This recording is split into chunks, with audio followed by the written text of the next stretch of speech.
So I wish you a warm welcome for this wonderful conference, the second day. We are happy to be able to start this, and our conference, Women, Water, Climate, Tackling the Challenges, has been a big success. But today we'll find solutions. Yesterday was exciting, where we were able to finish the presentations of the last 2 of the 8 case studies. But more about that later. Women for Water Partnership, in conjunction with its partners NetWwater and Soroptimist International of Southwest Pacific, has organized a series of 8 case study webinars, plus this conference in October and November.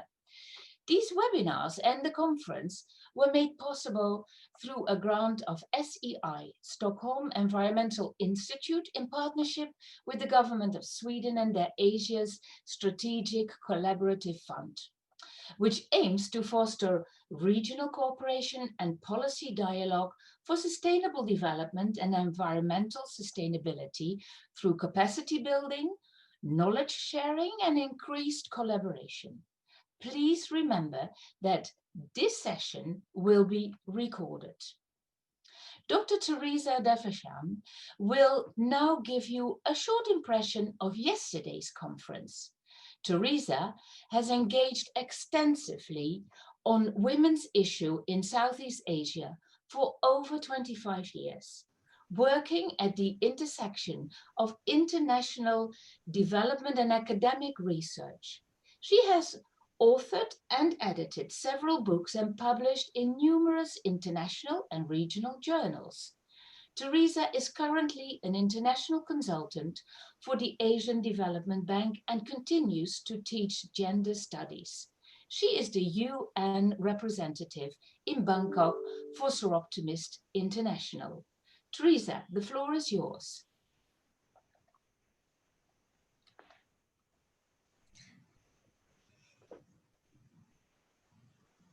Thank you so much for that introduction, Ms. Marit Verhoef-Cohen, and that very kind introduction, actually.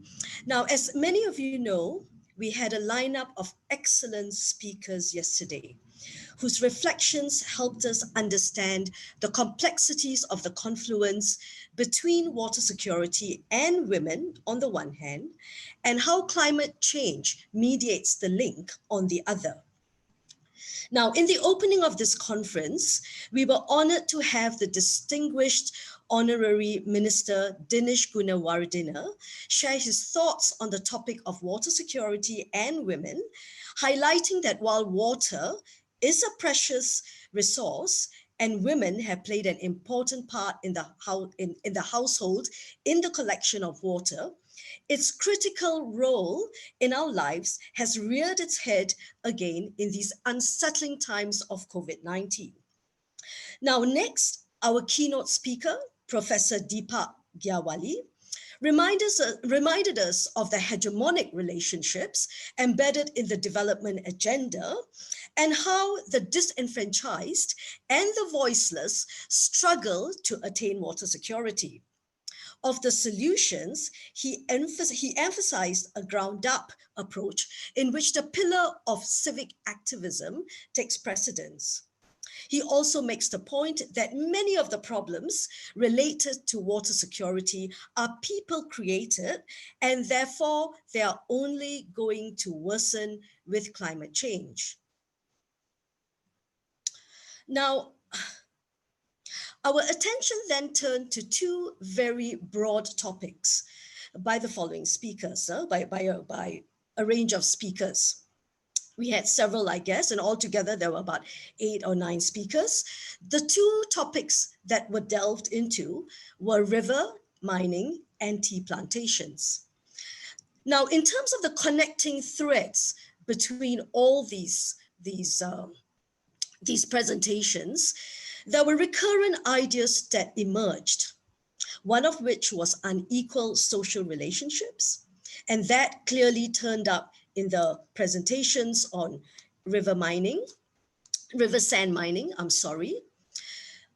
exploitation and the rape of our resources, which also turned up in, river sand mining, and how at the scalar level you find that there is exploitation, there's abuse because of the lack of regulations.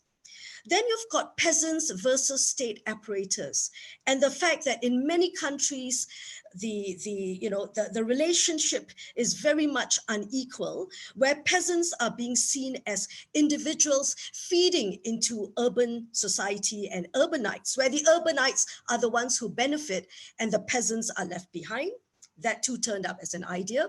And then the repercussions ensuing from an ecosystem imbalance. Now, that access to water is disrupted has rippling effects, in fact, no pun intended, not only on human civilization, but also on our plant life and animal species.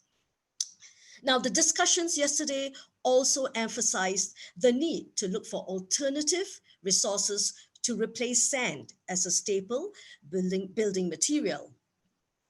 Now, in today's presentations, we're going to shift a little in our consciousness, and we're going to hear papers presented on the importance of capacity building and raising awareness. Now, having said that, I want to now call upon Ms. Marit Verhoef-Cohen once again to introduce our next panel of speakers in this e-conference. Ms. Verhoef-Cohen, please, the floor is yours again. Thank you. Thank you very much. That was very nice, and it was a wonderful day. And I think you said it excellent, and in a short period of time. So, what I have the pleasure to introduce Dr. Misaka Hitiachi, and he will present a video and an explanation on the voice of water, where Sri Lankan participants highlight climate and water security challenges in remote rural areas and communities affected by issues such as catchment degradation, water pollution, sand mining.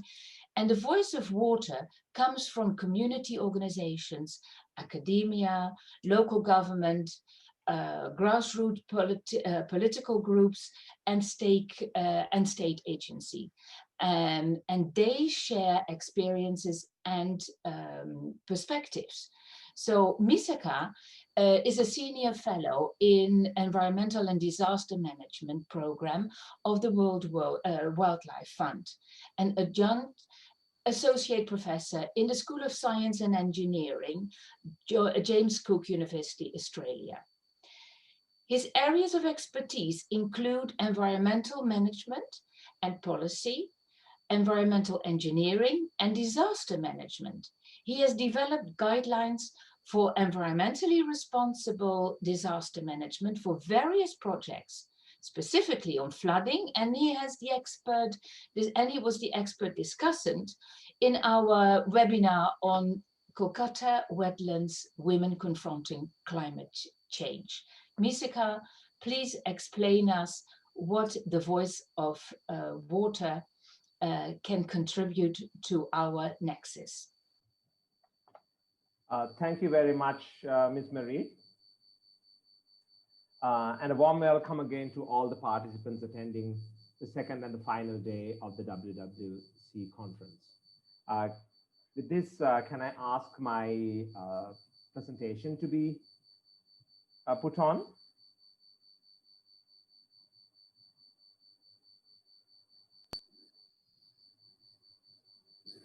Yeah. So I was supposed to do this presentation as a summary report of the Voice of Water event, which was to be held in Colombo as a one-day program in the lead up to this conference, which was also planned to be held as an in-person event in Colombo. Its objective, the objective of the Voice of Water conference, was to bring together both individuals and groups from across Sri Lanka who raise water-related issues in diverse sectors and also taking initiatives to solve them. It was meant to be a platform for them to meet each other and also to address political and administrative leadership of the water sector of Sri Lanka. But unfortunately, the Voice of Water event initially planned for the 8th of October had to be postponed due to the current rise of COVID-19 cases in Sri Lanka and the health measures taken by the government. To adapt and cope with this new situation, the organizing committee of the Voice of Water event decided to redesign it in a paced manner. Next slide, please. The new design will consist of 3 components, or rather, it's planned to consist of 3 components, as you can see in the slide. First, the water protectors initiatives which were to be presented at the Voice of Water conference, the original one, are being video recorded and made into 1 to 3 minute clips. These can be used in future events and also disseminated online as awareness raising. Second, Voice of Water conference is planned new to be held in December, when the government hopes to ease current restrictions, but in a smaller scale than the original event. It would be subjected to the health guidelines in effect at the time. It is expected to bring about 100 to 150 water protectors together, along with the policy and technical leadership of the water sector of Sri Lanka. Third, given the current difficulties and potential health risks of bringing all the originally intended groups from across the country for a large conference, Voice of Water organizers will go and meet them and hold internet stream discussions, live discussions with them in their original setting. Other groups from across the country can remotely join these meetings and interact with their colleagues.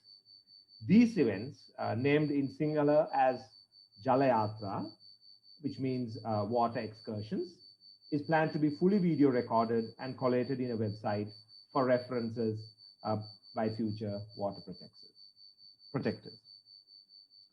To wrap up my talk, I will play a short video clip with few presentations by the water protector groups to give you an idea of what the Voice of Water event really stands for.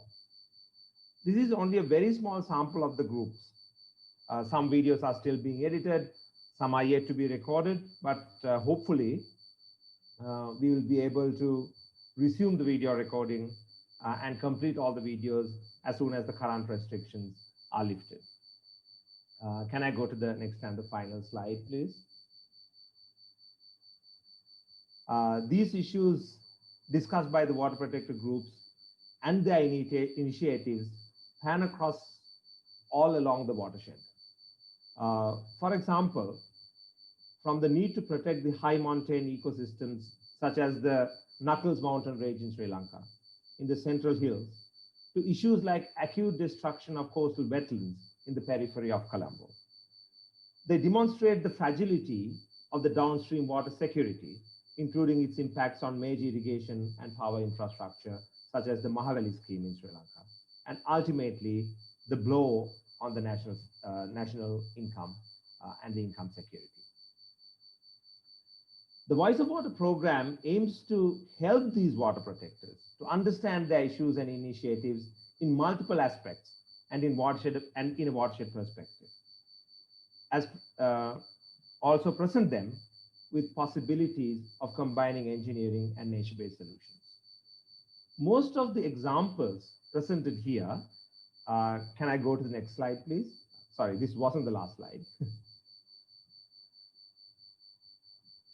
The next slide, please.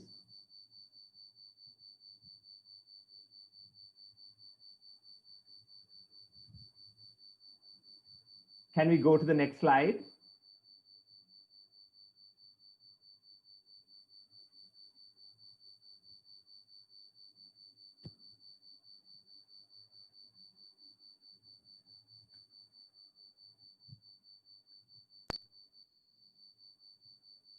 Yeah, the next one.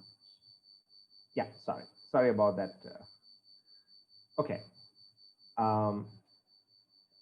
Most of the examples presented here highlight the importance of community in decision making and critical need for community engagement for climate adaptation. They also demonstrate the disproportionate burden on women related to water security and the pivotal role of women in resolving these water crises. These examples tell us water can act as a stimulant for community engagement and empowerment. They also show that water management done in a toad's eye view, to use Professor Gewali's wise words from yesterday, can not only help in adapting to climate change, but also mitigate it. It is with this view that the Voice of Water program is committed to giving voice to these water protectors. Thank you. I hope you will enjoy the short video showing just some of these examples, which should be shown now. Thank you.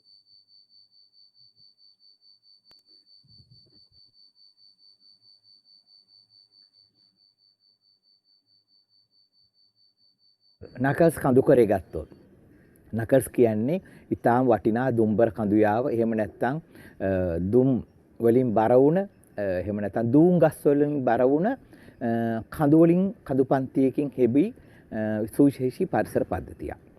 එතකොට ලෝකයේ එක්සත් ජාතීන්ගේ සංවිධානය මගින් ප්‍රකාශයට පත් කරා ස්වභාවික සහ සංස්කෘතික උරුමයන් කියන සම්මුතිය යටතේ ලංකාවේ ස්ථාන 8ක් ප්‍රකාශයට පත් කරලා තියෙනවා.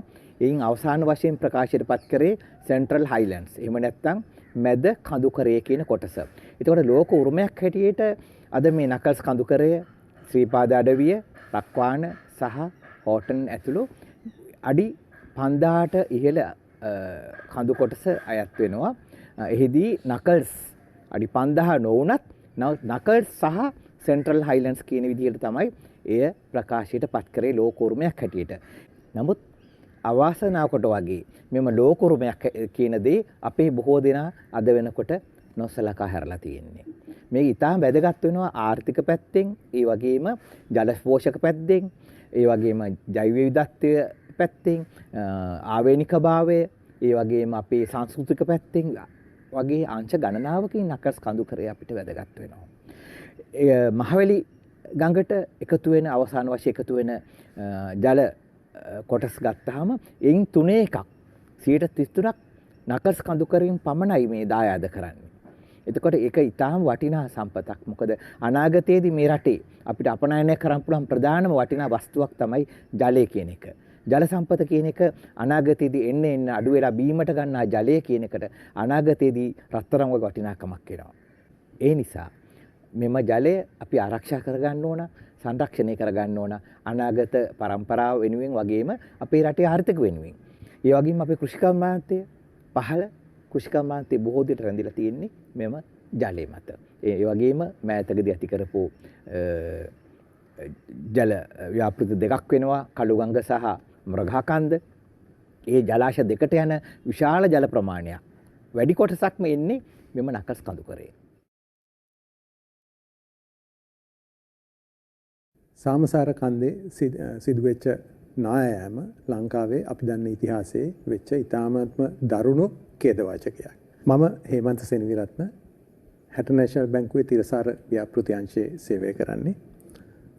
මේ සාමසාර කන්දේ නායෑමෙන් පස්සේ අපි තොරතුරු හොයලා බලනකොට අපි දැක්කා මේ නායෑමට හේතු වෙච්ච දෙයක් තමයි මේ ප්‍රදේශයේ වන විනාශය ඉතා දැඩිව සිද්ධ වෙලා තිබුණා. ඒත් එක්කම ඉතා දැඩි වර්ෂාපතනයක් ලැබුණා. හැටනැෂනල් බැංකුව තිරසාර සංවර්ධන අරමුණු කරා තිරසාර සංවර්ධන අරමුණු සාක්ෂාත් කර ගැනීම වෙනුවෙන් කැපවුණු ආයතනයක්. මේ අරණායක නායෑමෙන් පස්සේ අපි ඒ ප්‍රදේශයට ගිහිල්ලා ශ්‍රී ලංකා ජල සංසදයත් සමග ව්‍යාපෘතියක් කරා වැසි ජලය සංරක්ෂණය කරන්න. ඇයි අපි මේ වැසි ජලය සංරක්ෂණය කරන්න ව්‍යාපෘතියක් අරණායක ප්‍රදේශයේ පටන් ගන්න. බැංකුකරුවෙක් විදිහට ආයෝජන ප්‍රතිලාභ කියන එක අපිට ඊටාම වැදගත්. අපි මොනවා හරි ආයෝජනයක් කරනවා නම් අපි ඒකේ ප්‍රතිලාභයක් බලාපොරොත්තු වෙනවා. මේ සාමසාර කන්දේ නායෑමත් එක්ක අපි දැකපු දෙයක් තමයි මේ ප්‍රදේශවල තියෙනවා විශාල ප්‍රශ්නයක් මේ නාය ගියාට පස්සේ පොළවේ තියෙන ජල උල්පත් ජල පද්ධති වෙනස් වෙනවා. ඒ වෙනස් වුණාම ලිං හිදෙනවා, ජල මූලාශ්‍ර හිදෙනවා. සමහර වෙලාවට ඒ වතුර අපි ලබා ගන්න විශාල ජල මූලාශ්‍ර පවා හිදෙනවා. ඉතින් එහෙම වුණාම අපිට හරිගස්සල තියෙන නල පද්ධතියෙන් උනත් වතුර අඛණ්ඩව ලබා ගන්න බැරි තත්වයක් ඇති වෙනවා. මේ වැසි ජල කළමනාකරණ ව්‍යාපෘතිය තුලින් අපි කරන්න උත්සාහ කරේ ඒ ප්‍රදේශයේ මිනිසුන්ට මෙන්න මේ තත්ත්වය පිළිබඳ අවබෝධයක් ලබා දීලා ඒ වගේම මේ තෙත් කලාපේ අපිට මාස 7-8ක් හොඳට වහිනවා. ඒ වහින වැස්ස නිසි පරිදි ප්‍රයෝජනයට අරගෙන ඒකෙන් අපිට අපේ ජලයට යන වියදමත් අඩු කරලා අපිට වඩාත් කළමනාකාරී විදිහට ඒ ජලයෙන් ප්‍රයෝජන ගන්න පුළුවන් ආකාරය මේ මිනිසුන්ට පෙන්වා දීමක් තමයි අපි කරන්න උත්සාහ ගත්තේ. ඉතින් අපි ඉස්කෝල 10ක වැසි ජල ටැංකි හරි ගැස්සුවා. ඒවයි ඒ ජලය අපවිත්‍ර නොවි පිරිසිදු ජලයක් රැස් කරගන්න ක්‍රමවේදයක් හරි ගස්සලා දුන්නා. ඒ ළමයින්ට ඒවට අවශ්‍ය පුහුණුව ලබා දුන්නා. ඒ ප්‍රදේශයේ අවට ප්‍රදේශයේ තියෙන ජල මූලාශ්‍ර ආශ්‍රිතව රුක්රෝපණ වැඩසටහනක් කරලා ඒ ජල මූලාශ්‍ර ආරක්ෂා කරගන්නත් ඒ අපේ ආයෝජනයෙන් කොටසක් අපි වැය කරා. මේ වෙලාවේ මම අධ්‍යයනය කරගෙන ඉන්නේ උමාඔය පහළ නිම්නය ගැන. මේ තියෙන්නේ හඳපානගල ජලාශයේ සිටියම දැනට මේ හඳපානගල ජලාශයේ දකුණු ඉවුරේ වැඩි දියුණු කිරීම වාරි මාර්ග දෙපාර්තමේන්තුව මගින් කරගෙන යනවා. නමුත් තියෙන පරණ වම්මැලේ මේ වෙනකොට වගාව සඳහා ජලය නිකුත් කරනවා. වම්මැලේ කන්න දෙක වගාව සඳහා ජලය නිකුත් කරමින් මේ වෙනකොට මහකන්නේ වගාව ආරම්භ කිරීමට කටයුතු කරමින් පවතී. මම ජානකී මීගස්තැන්න මම වාරි මාර්ග දෙපාර්තමේන්තුවේ අතිරේක වාරි මාර්ග අධ්‍යක්ෂ ජෙනරාල් ඉදිකිරීම හා සංවර්ධන. මේ වෙනකොට වාරි මාර්ග දෙපාර්තමේන්තුවත් දලදාරා ප්‍රදේශවල ජලය සංරක්ෂණය කරගන්න, මුහුදට ගලාගෙන යන ජල ප්‍රමාණය අවම කරගන්න, ගංගා හරස් කරලා ජලාශය ඉදි කරනවා. මේන් සමහර ඒවා තියෙන පද්ධති වලට ජලය දෙනවා. සමහර ජලාශවල මගින් වෙනත් ගංගා ද්‍රෝණි වලට ජලය හරවා යවනවා. ජලය කියන එක සීමිත සම්පතක්. මේකට දැන් වෙනකොට බොහෝ ගැටලු රාශියකට මුහුණ පාන්න සිද්ධ වෙලා තිබෙනවා. කාලගුණ විපර්යාස, දේශගුණික බලපෑම්, ඒ වගේම මිනිස් ක්‍රියාකාරකම්, ඉහළ ජලධාරා ප්‍රදේශවල ඇති වෙලා තියෙන වෙනස් කිරීම, විශේෂයෙන් භූමි සම්පත වෙනස් කිරීම, මේ වගේ නිසා ජල සම්පත ගැටලු රාශියකට මුහුණ දීලා තියෙනවා. ඉතින් ඉදිකරන හා සංවර්ධනය කිරීමට පමණක් මූලිකත්වයේ ලබා නොදෙමින් ඉහළ ධාරා ප්‍රදේශ ගැන වාරි මාර්ග දෙපාර්තමේන්තුව විශේෂ අවධානයක් යොමු කරනවා. නමුත් මේ සඳහා ලංකාවේ සිටින සියලුම දෙනාගේ සහයෝගය අත්‍යවශ්‍ය බව මම ප්‍රකාශ කර සිටිනවා. I am Krishna Meera Sahib, irrigation engineer from Eastern Province. I could say I'm the daughter of a farmer's family. Okay, in my childhood, I always spend my lesser time in the paddy fields. We have plenty of pure water, so we have used it. Still we are using, but there are some issues. We couldn't do the 2 seasons. In the past, in our village, the farming community and the farmers are the wealth and the richest. They are the leaders of our village. But now the trend is going in a different way, in a negative way, because most of the farmers they are now leaving from the agriculture because they are moving to business and some other things. And the young people also, they are not putting their interest onto that.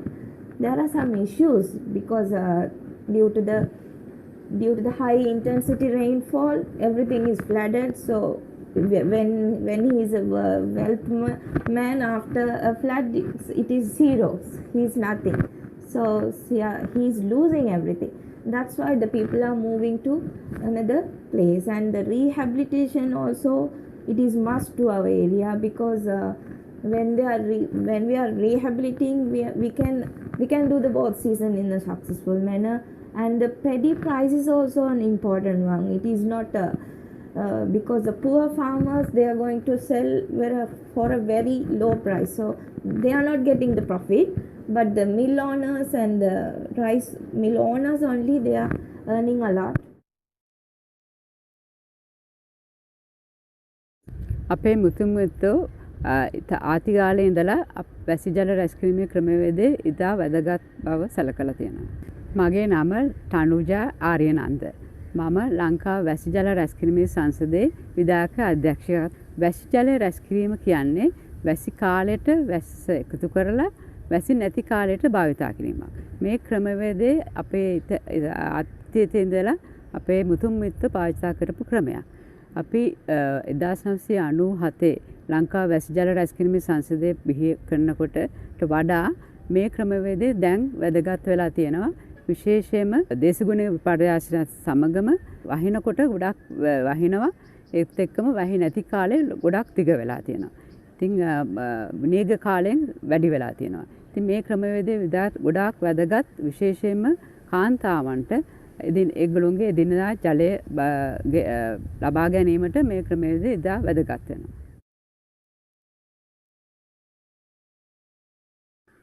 මේ සුන්දර බොල්ගොඩ ජලපෝෂිත ප්‍රදේශය. මේ මම පාසල් වියේදී නාන්නාපු ලස්සන සුන්දර පරිසරය.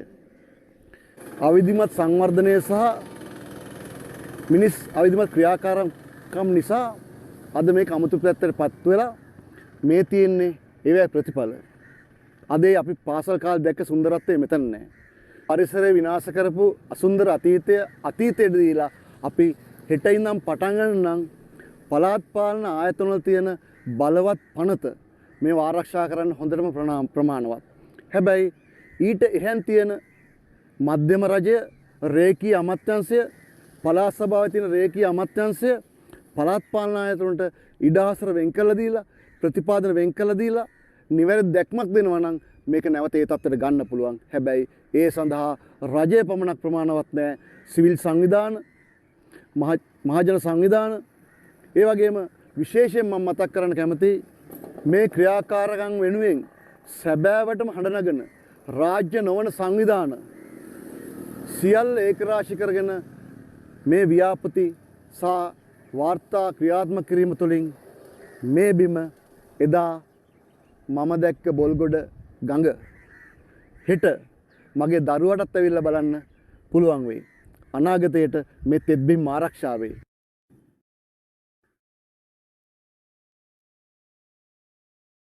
Knuckles කඳු කරේ ගත්තොත් නකල්ස් කියන්නේ ඊටාම් වටිනා දුම්බර කඳු.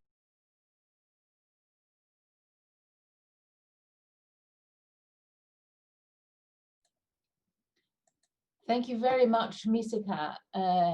This was very enlightening, and I wish you really all the luck to organize this further Voice of Water to give everyone, every stakeholder, a voice in this national issue in Sri Lanka. So today we focus on the way forward and the lessons learned. And we need your input, your voices, your questions and your opinion. So please use the question and answers for our discussions after we have started the discussion and lessons learned. So what we'll do now is, with a panel, we will discuss the outcome of the 8 case study webinars on the lessons learned, and we have invited 3 experts. So please remember to think of questions and to make remarks, and we'll discuss these remarks and your solutions after the presentation of our 3 experts. I think we will start with Deepa. Deepa Joshi is the Gender, Youth and Inclusion Lead at WLE and International Water Management Institute. a feminist political ecologist by training, and her research has analyzed shifts in environmental policies and how these restructure contextually complex intersection of gender, poverty, class, ethnicity, and identity. Her interests lie in connecting gender and environmental discourse to local capacity building initiatives and advocating for policy relevant change across development institutions. So Deepa, the floor is yours.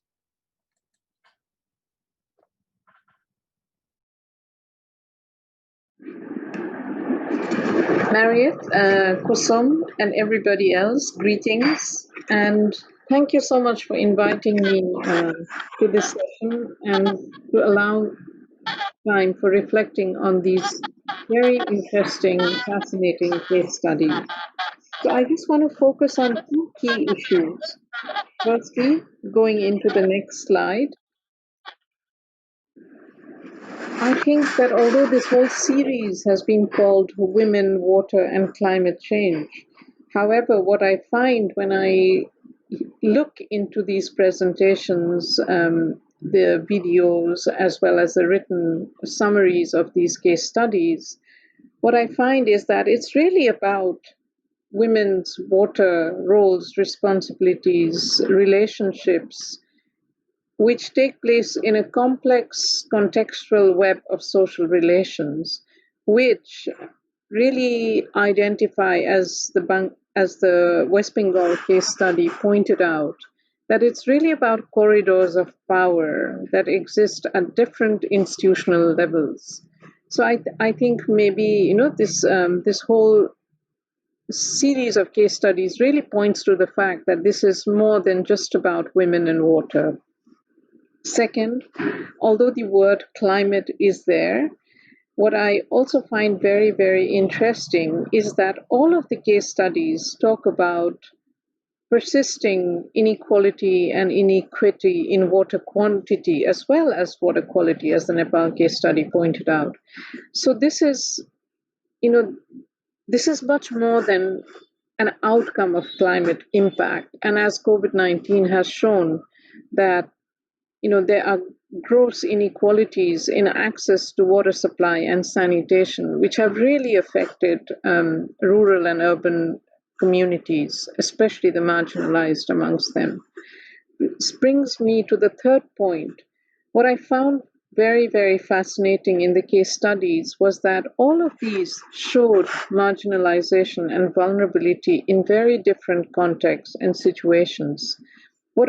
What the case studies also pointed out, most of them, were that the marginalization and vulnerability is so entrenched that it requires mediating organizations like yourselves, the various organizations who have led this work, to try and intervene to improve water supply and sanitation or access to water for irrigation. This really raises the question about accountability. So who is accountable for meeting, for achieving water supply and sanitation goals and targets? So clearly the MDGs have failed, and the SDGs would also probably enter into a similar situation if we don't really look at this overall issue of accountability, because the point that I want to make here is that we cannot intervene in every community which is currently underserved or unserved with water supply and sanitation. And I think this question of financing that was raised in one of the webinars is really interesting. So who finances water supply and sanitation? And how sustainable will these one-off interventions be that have been sometimes financed by private companies like the Heineken in one of the case studies? So this really also then leads me to my fourth point, which is really about the political economy of water. Who is accountable? Who's financing? Is it going to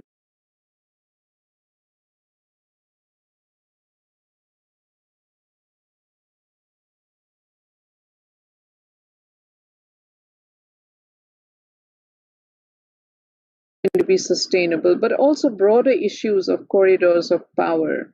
So I found the sand mining case in Sri Lanka very, very important. So what I also found very interesting is this Malaysian case study where, the logging companies are themselves responsible for severe deterioration of water quality and quantity in these areas, and yet the local community seems to rely on these logging companies because there was reference to the point that vegetables grown with the improved water supplies being then sold in these water camps, which does provide an income to these households. So yes, immediate gains, but then this really raises the larger question of financing as well as sustainability. Finally, my second broad point is focusing on gender and social inclusion. And I have a couple of points here.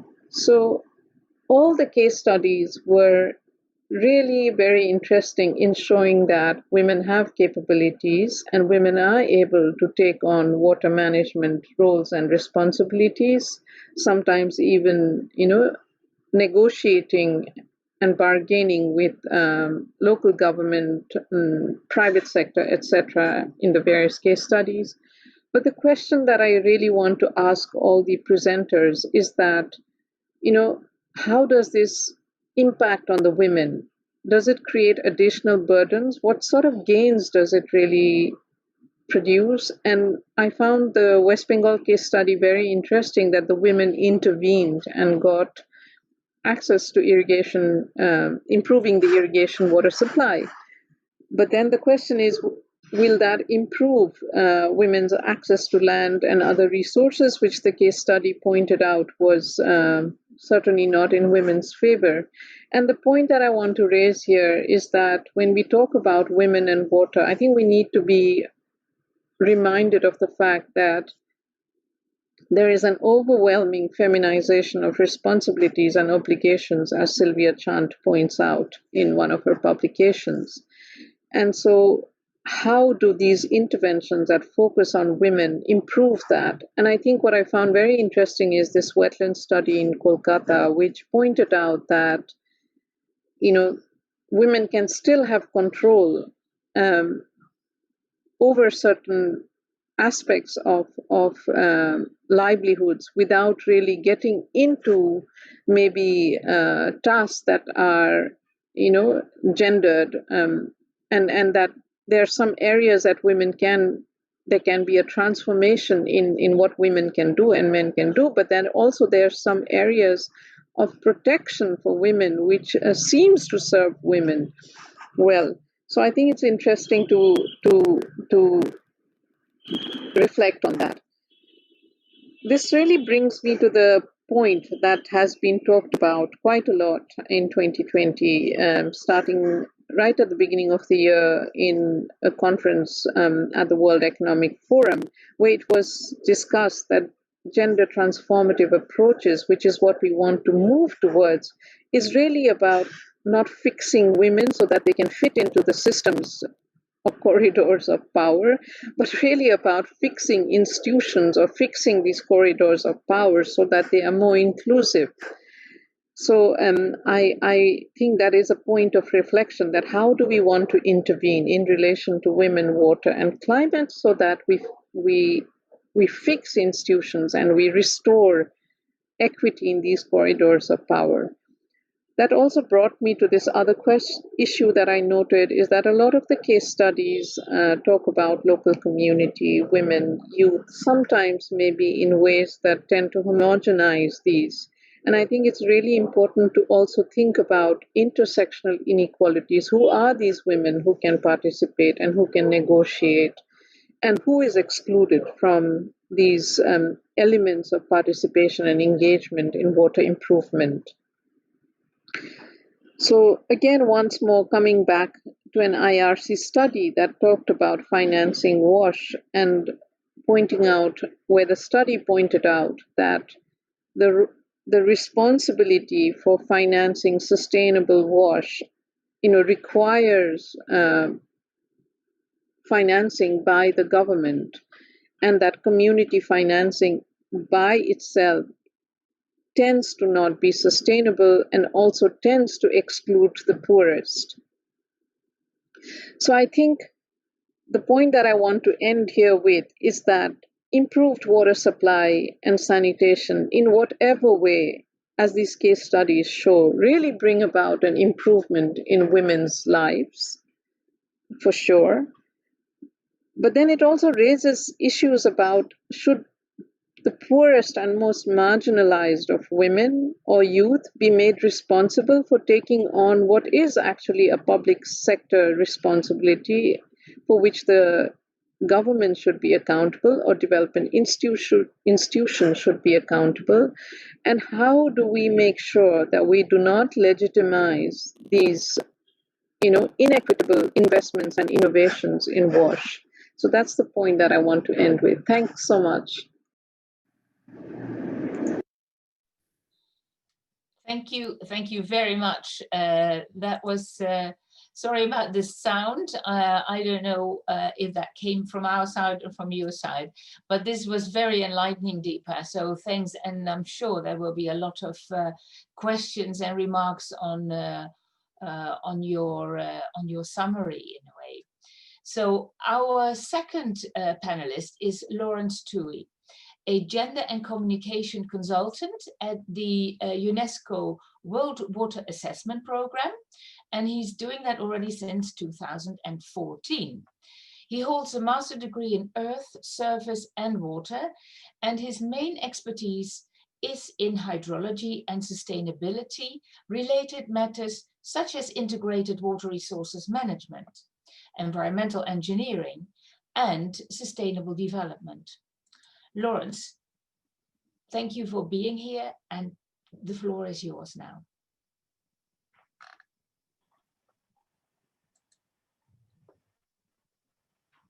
Thank you so much for this introduction, Mariette, and it's really a pleasure to be here. I would like to welcome everyone once more and ready to start the presentation.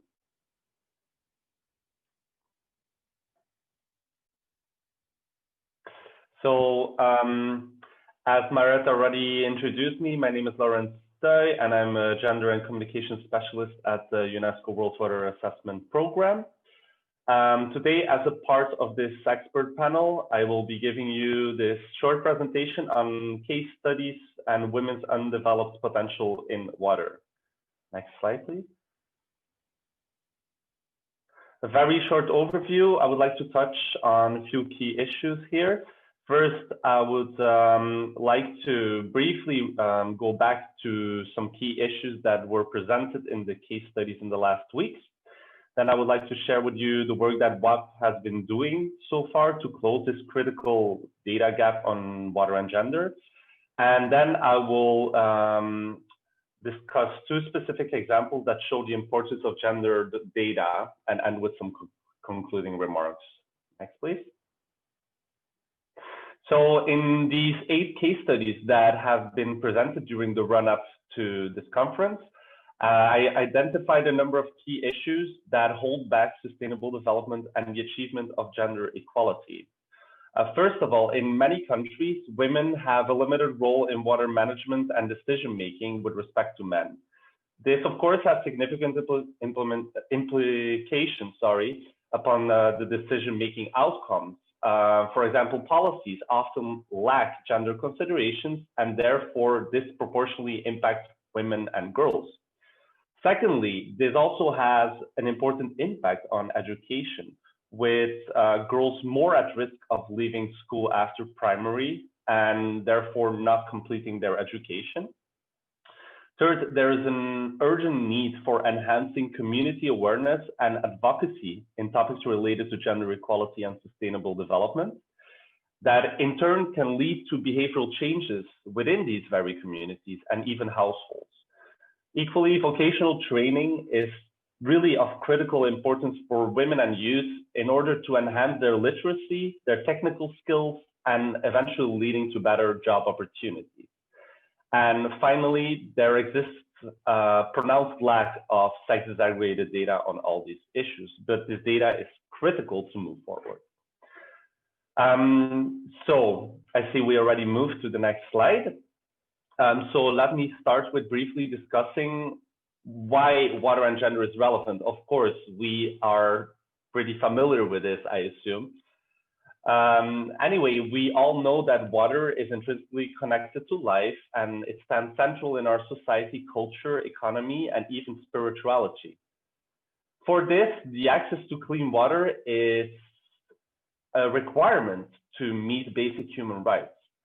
And exactly in this, the aspect of gender comes into play, because everyone should have the same rights to water, which unfortunately in practice is often not the case, with certain groups of people being excluded.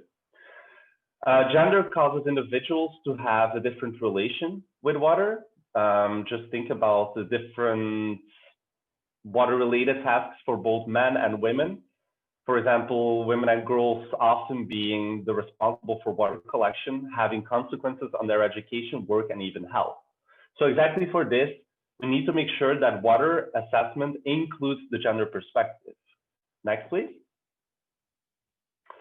So to wrap up, 6 good reasons to collect sex disaggregated data. First of all, we needed to understand women's and men's different needs and strengths. Secondly, we needed to assess who has access to and control over water resources, to understand the complexity of gender relations, to assess the barriers and constraints to project implementation, to assess the potential of projects to empower women, and last but not least, to inform gender policies. Next, please. So exactly to address the current lack in this sex disaggregated data, WWP started in 2014 with the first ever initiative to achieve a global standard for gender responsive water assessment, monitoring, and reporting. And a major output of this initiative were the WWP toolkits on sex disaggregated water data. The first edition was released in 2015. It consisted out of 4 tools with 40 indicators in 5 priority topics. Then in response to field testing and the release of the Agenda 2030 for Sustainable Development, the 2019 edition was produced. Next, please. As you can see, it also consists out of 4 tools. First, there's the indicators containing 105 gender responsive indicators according to 10 priority topics. The second is the methodology that describes the conceptual pillars of the methodology for the collection of sex disaggregated data. Then thirdly, there are the guidelines, which consider the data collection methods and also cover the needs and the focus area of a wide range of users, making it possible to apply it in the whole world. And finally, the last tool is a questionnaire that has over 400 questions that can be selected by users to collect data in the field. Next, please. So as you can see, these are the indicator priority topics. And indeed, many of these issues that were discussed in the case studies and that I referred to earlier, such as the limited role of women in water-related decision-making, or unequal opportunities of women and girls to attend school and training, the disproportionate impact of climate change-related effects on women's life on a daily basis, but also the importance of involving women in awareness raising and community initiatives. Well, all these topics are included in the WWP gender responsive indicators, making it possible to collect data on these very important issues. Next, please. So let's move to the specific example that shows the importance of sex disaggregated data in the relation between gender, water, and climate change. So climate change mainly impacts societies through changes in the availability and distribution of water with respect to location and time. But unfortunately, climate change also impacts, it also aggravates the already existing water-related challenges. And some examples among those are It causes damage to drinking and stormwater infrastructure. It causes a reduced water availability for domestic purpose, as well as agriculture and industry. It reduces crop yields and can lead to malnutrition, and has a bunch of adverse health effects due to this malnutrition. But it also increases the prevalence of waterborne diseases and may disrupt health services. And lastly, it can even cause the loss of human lives. So with this, we have to bear in mind that women have been shown to be more affected in comparison to men when it comes to these impacts of climate change on their lives. A few examples are, for example, the increase in women's domestic burden, which includes water fetching, a larger exposure to water containing pollutants or pathogens, and a higher risk to even lose their life during water-related disasters. And that's just a few among many examples. So this again reinforces the already urgent need for having universal access to wash facilities, and also reinforces the call for reliable and timely sex-segregated data to be able to understand and respond to these gender differences in the face of these different challenges. In addition, it also underlines the need for capacity building to further mainstream crucial water and gender knowledge as an important adaptation measure in the face of climate change. Next slide, please. So let's now take a look at a very particular example from Sri Lanka. Located in the southwest of Sri Lanka, the Sinharaja is the country's last viable area of primary tropical rainforest.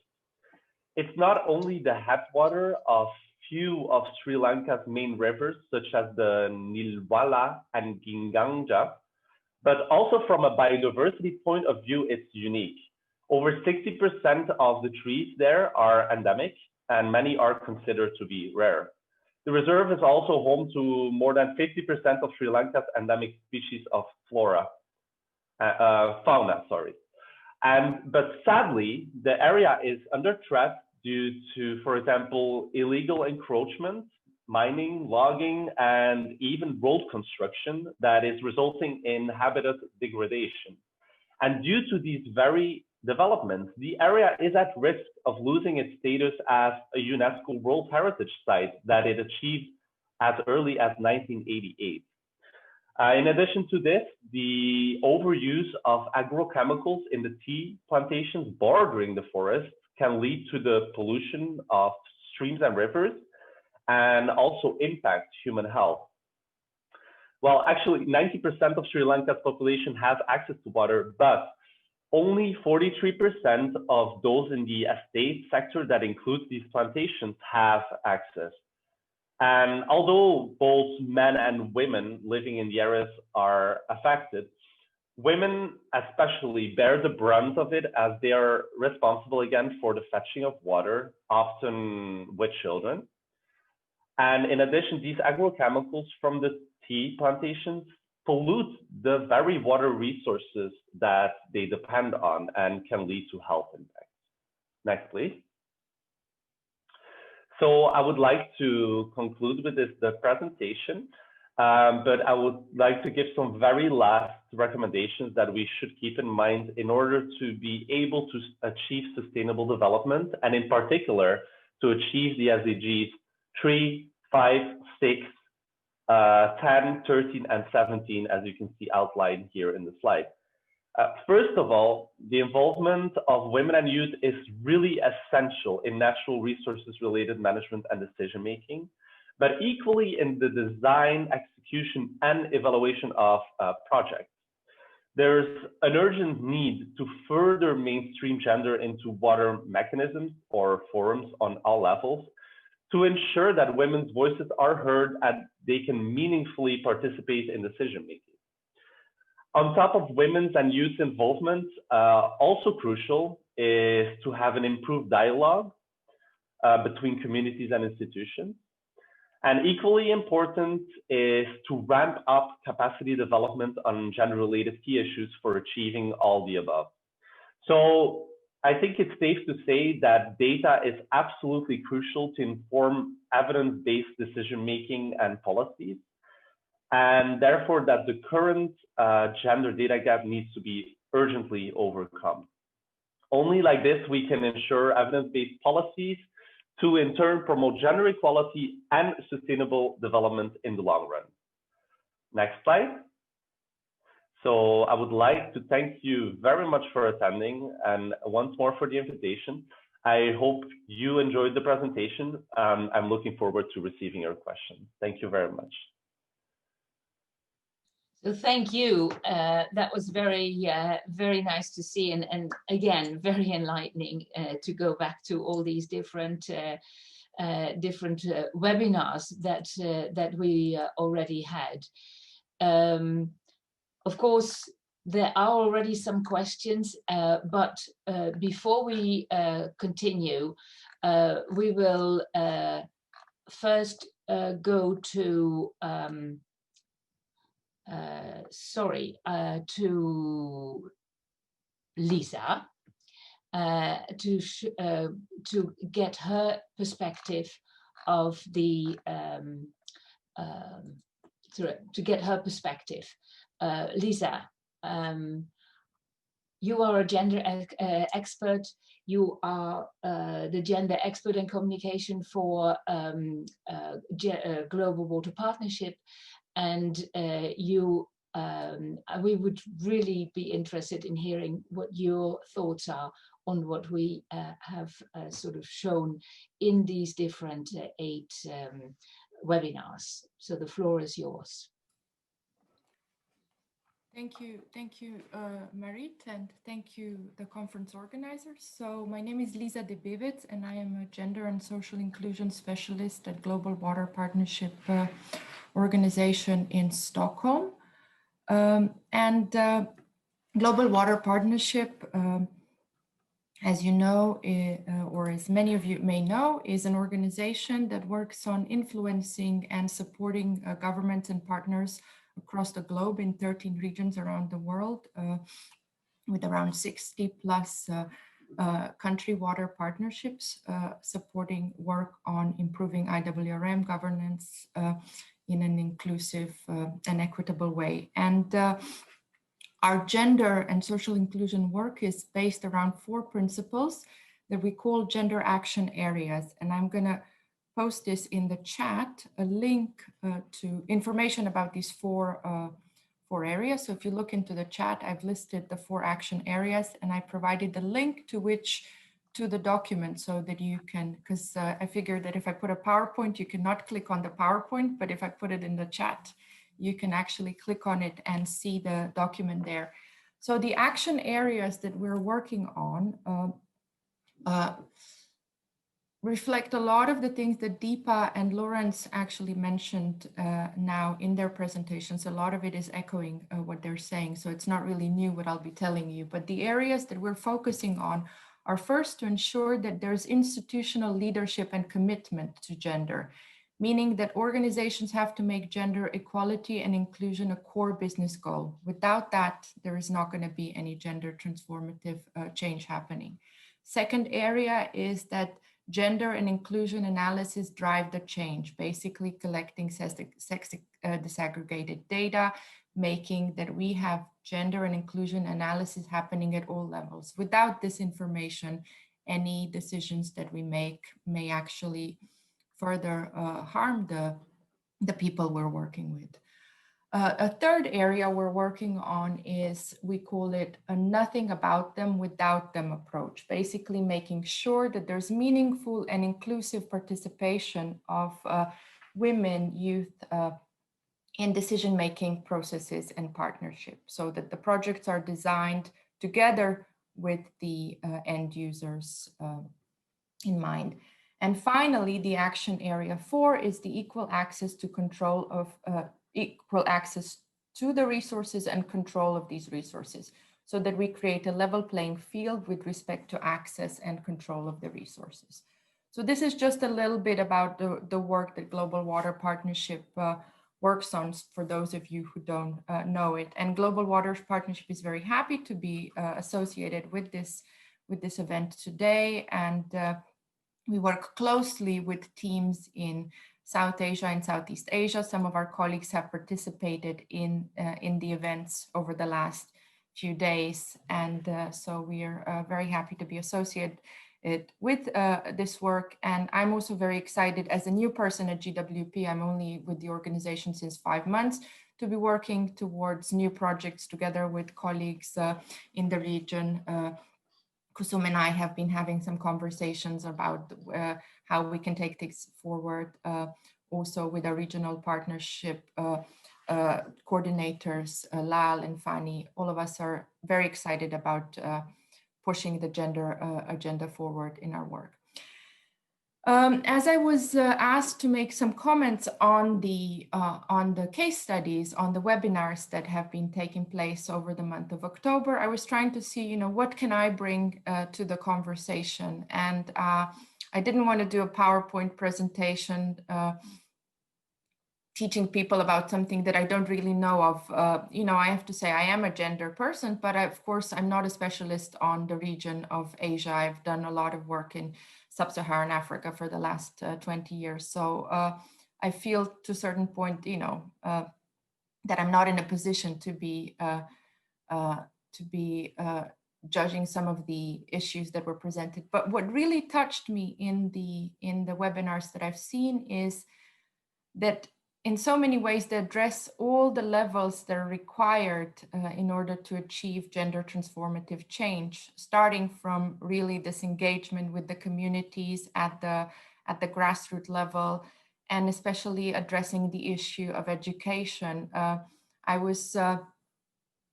When I was looking at the presentation, the webinar from the Drink Pani project in Nepal, for example, I felt like it really had all the levels. It had the engagement of the young boys and girls in these clubs where they have the ability to get engaged in what is a certain level of a science project, and that girls have equal opportunity as boys to be part of this. Then we had the young club members participating in the webinar. So they had this opportunity for public speaking, which is often not given to young women or even women, even sort of women at different levels or in the water sector, which is often still very much dominated by men. And I think that that's also very interesting for me, because when we look at gender transformation, and a lot of the organizations, international organizations, we focus on the people we're supposed to help change. We're building capacity of women in the farms. We're coming to empower them. But we rarely look at what we're doing inside our organizations to create opportunities for young women in the water sector or in the development sector that we're working in. And then we come to the moment where we're looking for a director or a chair of our organization, and we always select men for these positions, and we say there are no women who are qualified to be in these positions. And it made me think about whether we are actually creating opportunities for women to be at the forefront of these discussions, giving them opportunities to be seen as leaders in this sector, and then giving them the chance to then lead formally in these organizations. So I felt that a lot of the webinars with young women researchers talking about their research in the water sector, and then the young water specialists that you had invited to comment on all the webinars, I felt that that was a particularly important element of this work that we're doing, because again, I really want to stress this thing. It's the internal work, not fixing women, but fixing the systems. And by fixing the system, we need to create these opportunities for women to shine in public context, because we still today have panels where we have a climate panel and we have 6 men talking about issues that touch all the population, meaning men and women. So, and they're not just men experts in this field. So that was something that I was really struck by when I was listening to the presentations. And another thing that I wanted to say was, as I was thinking about what I was going to say, I listened to a podcast that was unrelated to water, but it was about women empowerment. It was a podcast with the Zimbabwean woman empowerment champion, Dr. Tererai Trent. And I don't know if anyone's familiar with Dr. Tererai Trent, but she was a woman from rural Zimbabwe who at the age of 18, when she already was married to an abusive husband and had 4 children, met an NGO worker who came to her region to do some development work. And they had these conversations with the rural women about what their dreams are. And she said she never until then thought that she had the right to dream. And then basically 20 years later, this woman is now a PhD holder. Her 5 children all got university education by chance and by luck, but also by hard work. She got connected to very powerful people in the US when she went to study. And she then went back to Zimbabwe, built 11 schools with the support of these people. And, and this may sound like a Hollywood sort of story, but I was struck as I was listening to all these different interventions that at the webinars, maybe, there are some individuals who will come out of this who may be able to lead on these issues in their community. So I think that's very important.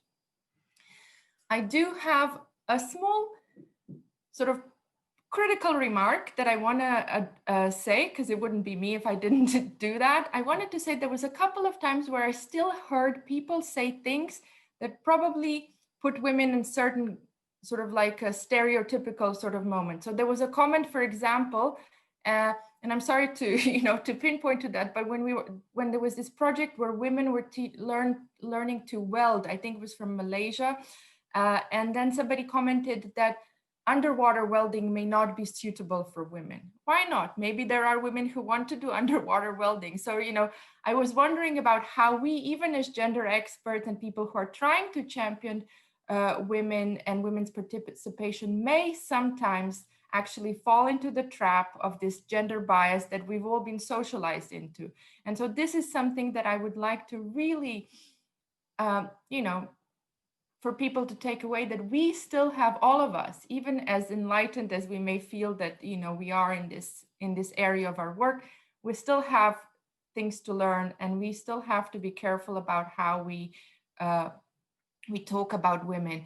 There were comments about how women in rural areas are not as eloquent or not able to speak up on some of these issues, and that was another thing that I wanted to say is, are we talking to them in their language? Do we come with a dominant language from whatever that culture is, and then we don't speak to these women in a language that they can express themselves? Are we really creating the platforms on which women can stand and then empower themselves, or are we trying to empower them in a way that we believe is the right way? So I think, those are the things that I was thinking about as I was listening to these things. So these are kind of my thoughts, a little bit, all over the place, but there's a lot of inspirational stuff there.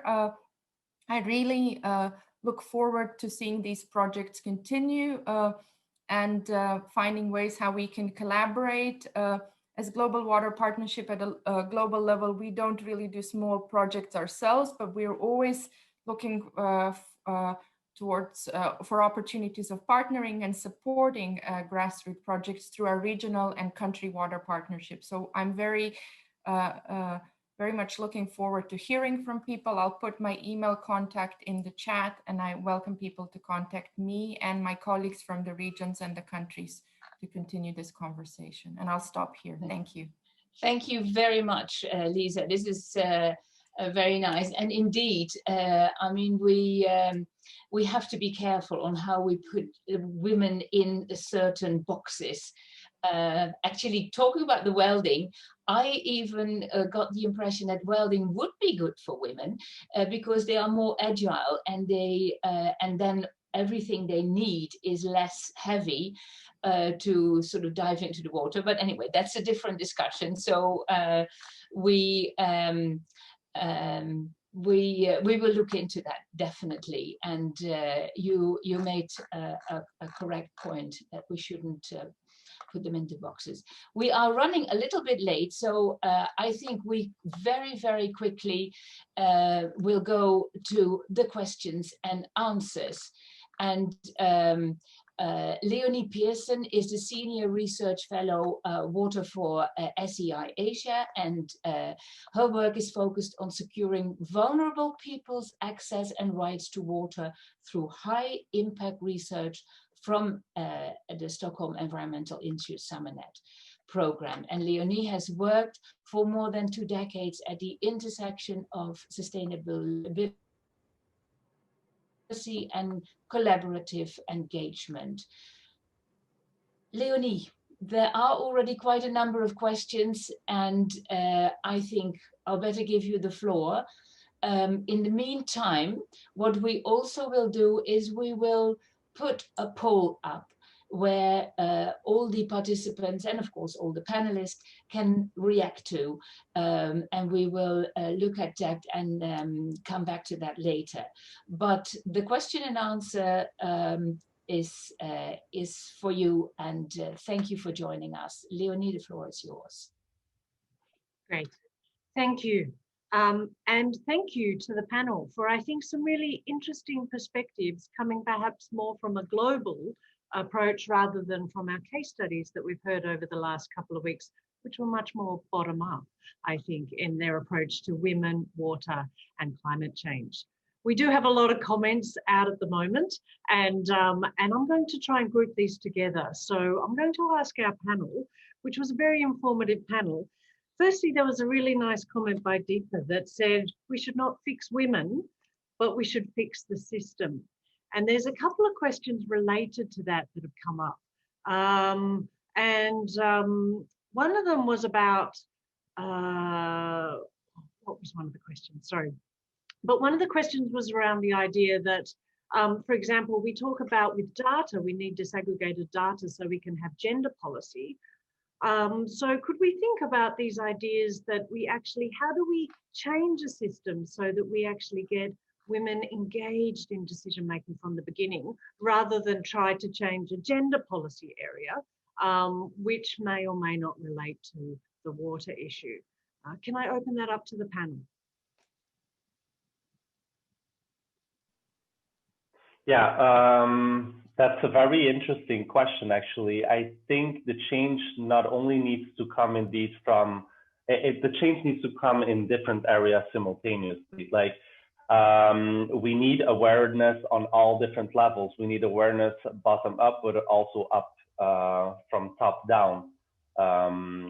We need to raise awareness within the communities. At the same time, we need to make sure that even decision makers are well informed so they can make these evidence-based policies, which are based on the data. So your question was, how exactly can we, could you repeat the last part of the question, please? So the question is, how can we start to change the system? So how do we intervene into this system to change it? So we're not looking at fixing women, we're looking at changing a system that's therefore inclusive.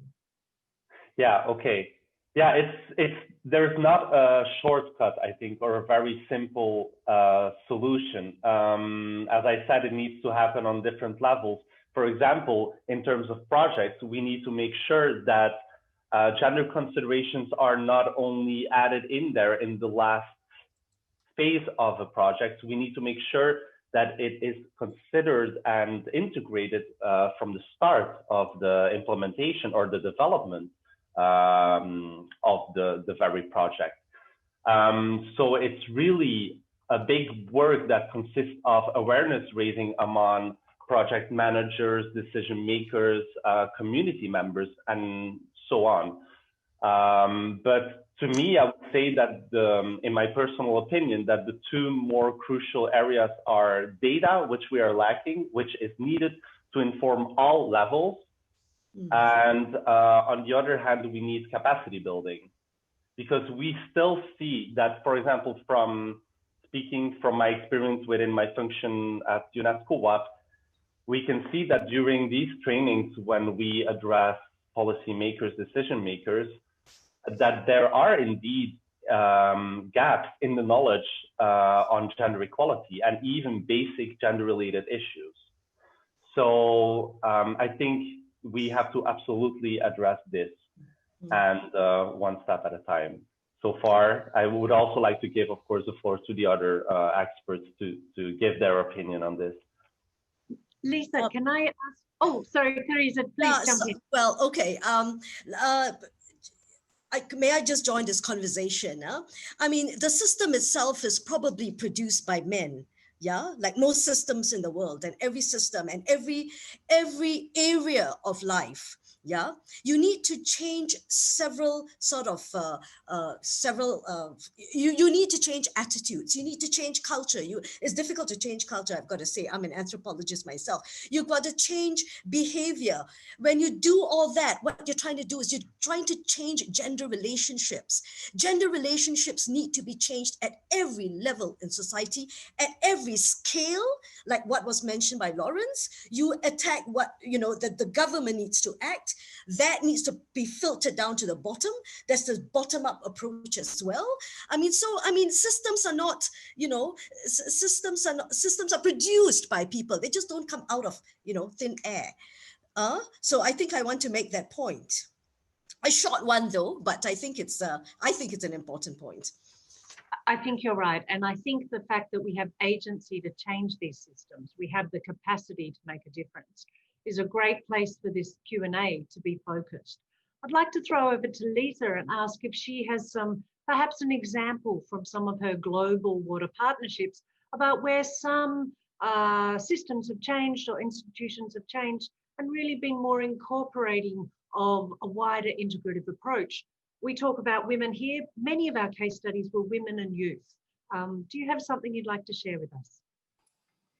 So I want to go a little bit back to the question about fixing. You mentioned this, Deepa said this, and your question was around that, and then I'll bring in an example. But what I wanted to say was, until we address the fact that there is gender inequality, right, and that we don't tiptoe around this fact, which we often do, we in this work, and like Deepa said, we now recognize that we shouldn't change the women, we should change or fix the women, we should fix the system. But still, there is, when you have conversations, you say, oh, women should be more like this, women should be more like that. Even when I have conversations with colleagues from the regions, when we're trying to address the fact that we don't have women in senior positions. So these conversations have to happen. And we have to have often uncomfortable conversations, I would say, and I think that's the first part of the fixing. I think it's addressing how are we doing these things in our own daily practices. If we want to make sure that women participate in the processes, we have to make sure that we don't create barriers through our biases, through our through. Teresa was just saying this very importantly, that, it's the systems are there. The change takes very long time. And I think that changing social and cultural norms takes an awful lot of conversations and discussions that happen at different levels. So we have to have the data to support this. And I'm very much with Lawrence on this. And I wish we could, could just do, I keep saying to my colleagues, oh, we need data, but we're not a research organization. So we are also going to count on, on Lawrence's team and others to partner and do projects where more data is generated on these issues. But for example, we have a big program currently ongoing in 5 African countries, and we hope to expand it also to the Asia regions, where we're looking at gender transformative change in the field of water and climate policies. And we're supposed to help governments to make decisions that will influence more gender transformative investment into climate in these countries. But what is interesting is, as we're having conversations with our team members in the different regions, every time we come back to the fact that we inside the house need to change our practices so that we can then influence these governments and these boundary partners that we work with. So I think that this is the thing, this is the homework that we all need to do. And I keep thinking, it's like when we're talking about racism or any kind of systemic injustice that is out there, we all play a role in it. And that's the thing that I want to keep coming back to. I don't think there's like a step, like a guidelines that I could say this works. But I've been very inspired by a work by a woman called Michelle King, who wrote the book called The Fix. It's a bestseller right now, I think, in the sort of gender inequality at work, mostly from a Western perspective. But she really talks about this fact that we have accepted there's an idea of a male type of leader who looks a certain way, usually an able-bodied white man, and that we all need to look like him. And that, often even women perpetuate this sort of ideal of this kind of leadership. So this kind of transformative thinking has to start with us. And I think that, that's where I would say having uncomfortable conversations, of course, but also putting quotas there and making sure that women participate, but then ensuring that this participation is valuable and meaningful and not just counting women in a room and things like that. Excellent. Thank you. Thank you. I think we've covered off a couple of different points of that. There's certainly more points in the comments and chat section as well. So people jump on and have a look there. The second set of questions I'd like to jump to that has been raised is about financing. And maybe our next panel will touch on this as well. But as we've got such a great cadre of people, I'd like to ask. So the question comes from Amrita, which is, how do we leverage financial support to youth and women-led projects, especially in the context of grassroots work to upscale the model and strategies in replicating the required dimensions of the case studies that we've seen, so the sorts of outcomes that we've seen. I was wondering if Deepa might like to jump on and be able to share some thoughts on this, or perhaps there's someone else on the panel that would like to.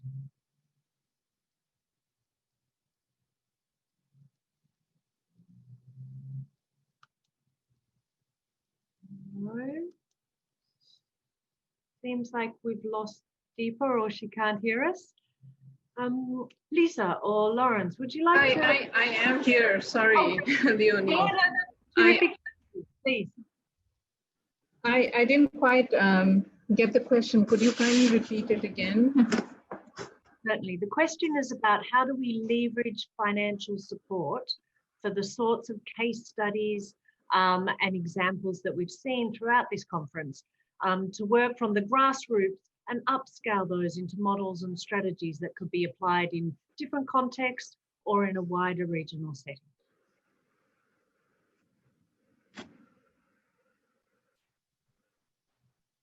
Okay, so I'm not a financial expert and I'm not an economist.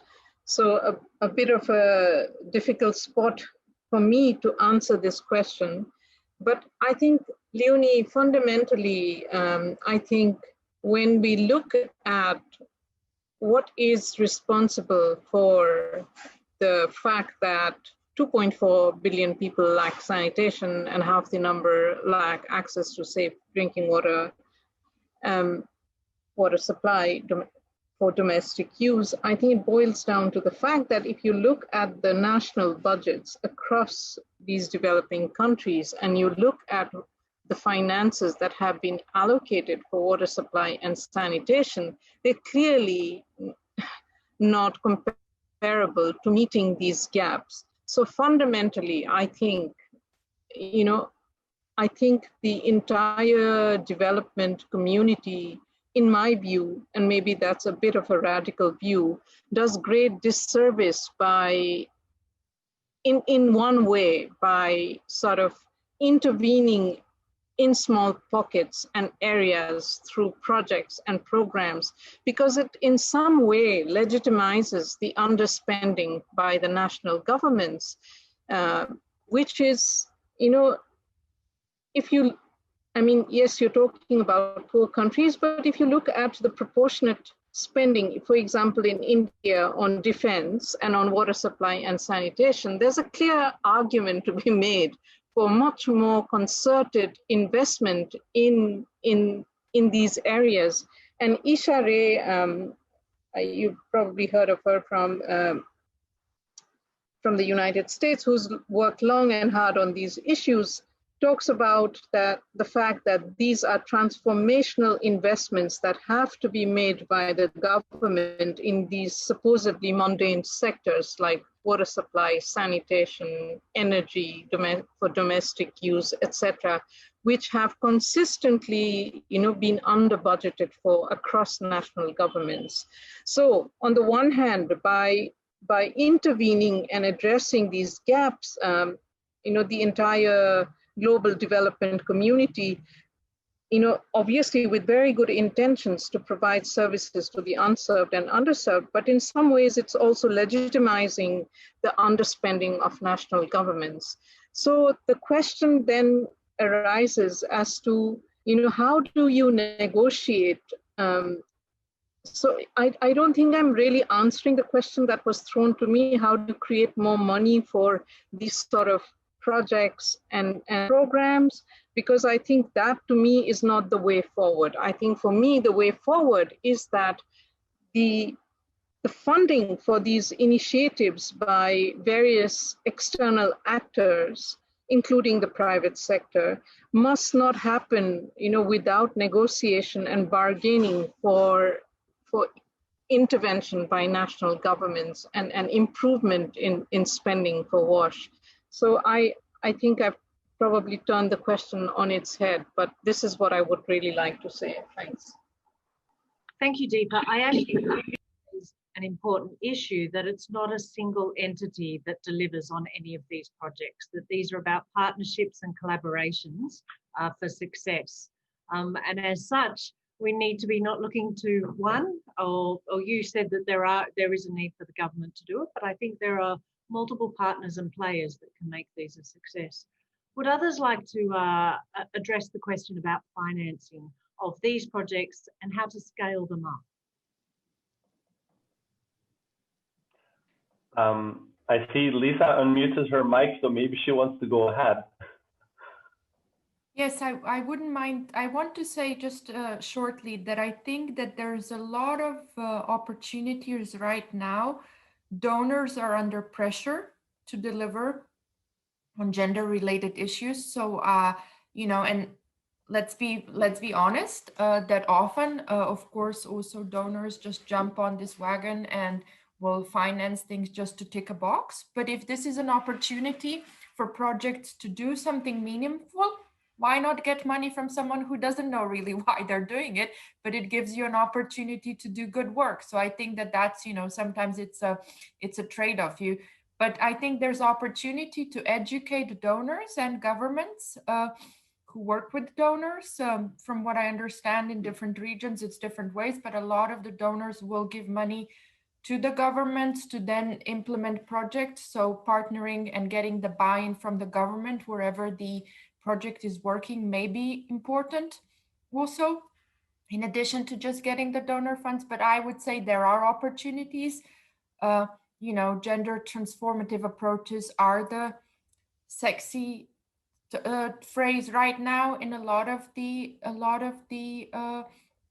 development funding. So I would say there are opportunities, and it is a momentum that needs to be used. But of course, taking into account everything that Deepa said, it's not, we can't just, do this without thinking about the implications that our work has on the people we work with.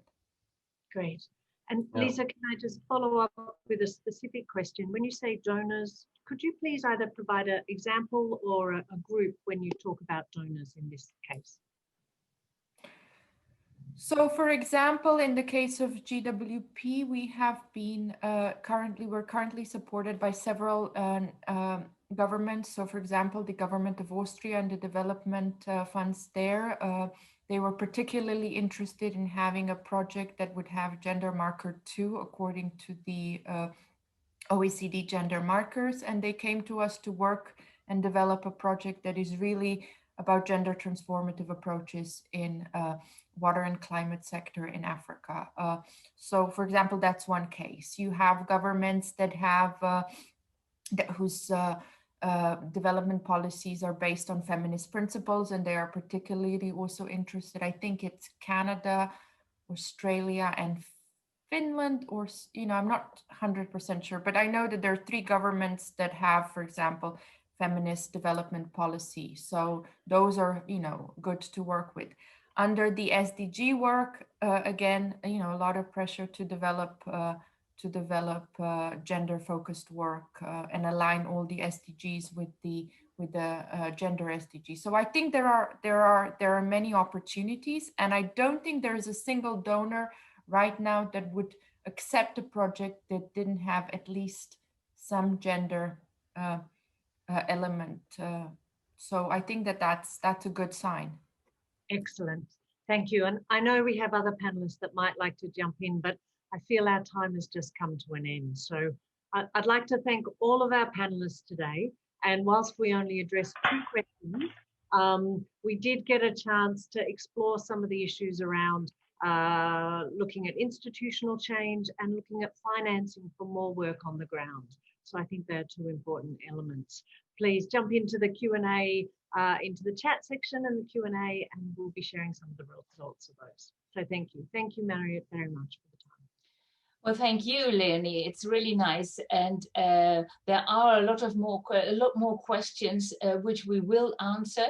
But I was thinking maybe also after the when we have listened to the closing plenary of the 3 presentations there, we could maybe come back and listen a little bit to other impacts, and the finance issue might even be addressed in that part.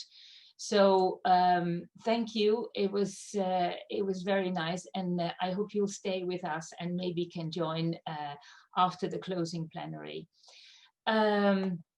So now the closing plenary, we have 3 short interventions of 3 extraordinary experts, and we hope that especially the young water professionals who we involved and who were very involved in the different webinars and case studies we presented, I hope that they will come back to these interventions and make remarks or give their input and their insight. So let's start with the first panelist in this plenary, and that is Sudarshana Yayasundara. He is a senior social development and gender specialist at the ADB, the Asian Development Bank Sri Lanka country office.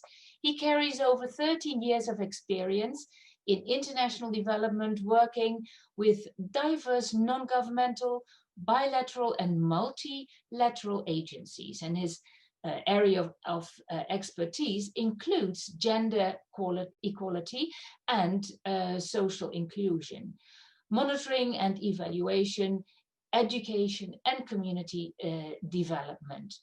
So Sudarshana, I know that you also like women to participate in STEM education and employment. So can we have your view from your experience and your points from the ADB? We are interested in listening to your intervention. Thank you. Thank you very much, Marriott, and I think that was a very kind introduction from your side. I would like to just move on from the immediate discussion we have had on the financing, the investment for women, water, and climate change. And particularly, I think I was prepared to discuss a little bit on how we can, what are the avenues, the opportunities there are out there that can be tapped for the work related to women, water, and climate change. And it was very appropriate that we just finished on a short discussion and a Q&A session on this financing part. So some of the things that I was prepared to speak was also spoken, especially by Lisa, but maybe I'll try to build upon on that conversation. So as Majid said, I have been working with a large number of non-government organizations in the past, and also several bilateral agencies and multilateral organizations, especially working with the Asian Development Bank at the moment. So what I have, the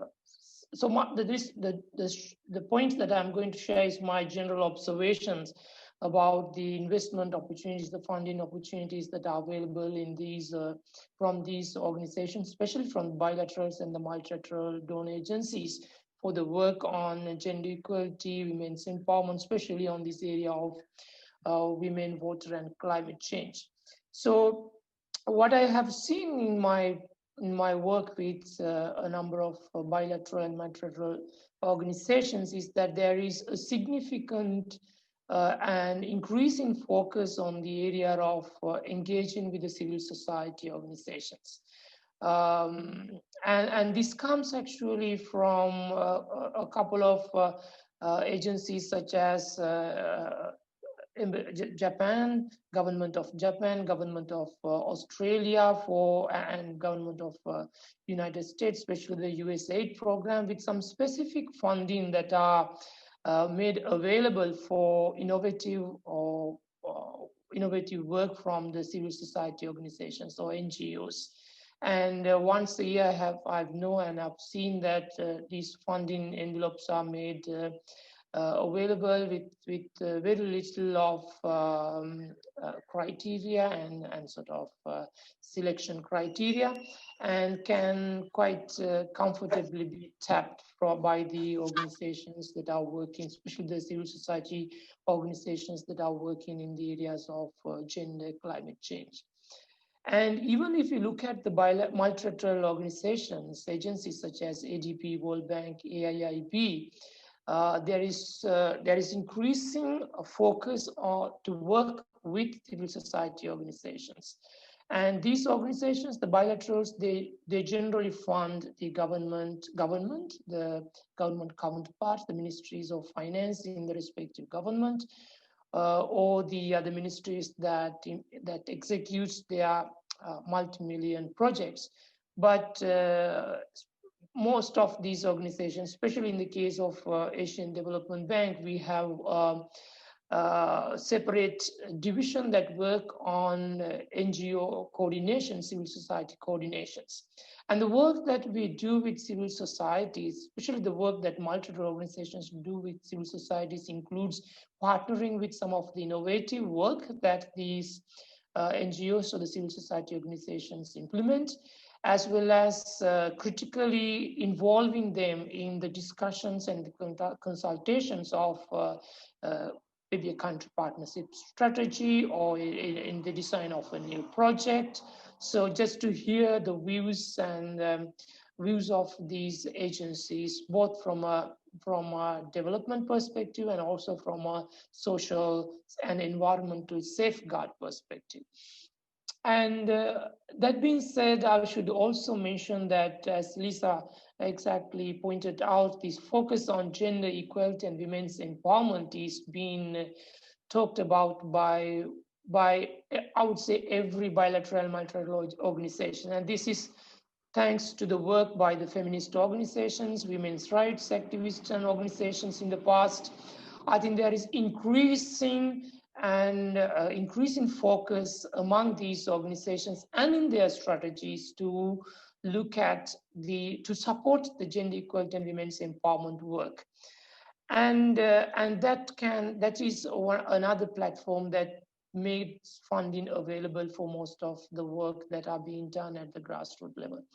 But having said that, one of the key issues I find, one challenge that I see in the work that we do in bilateral and multilateral organizations is that the important topics such as climate change, gender equality, women's empowerment, disaster risk management, disaster risk reduction, these things comes as, I would say, thematic areas, so cross-cutting areas. So the focus that some of the projects, some of the programs would have on this cross-cut, thematic areas can vary from one country to the other, one context to the other, and even based on the project officer who would design or manage a project, or the team that would design and manage a project.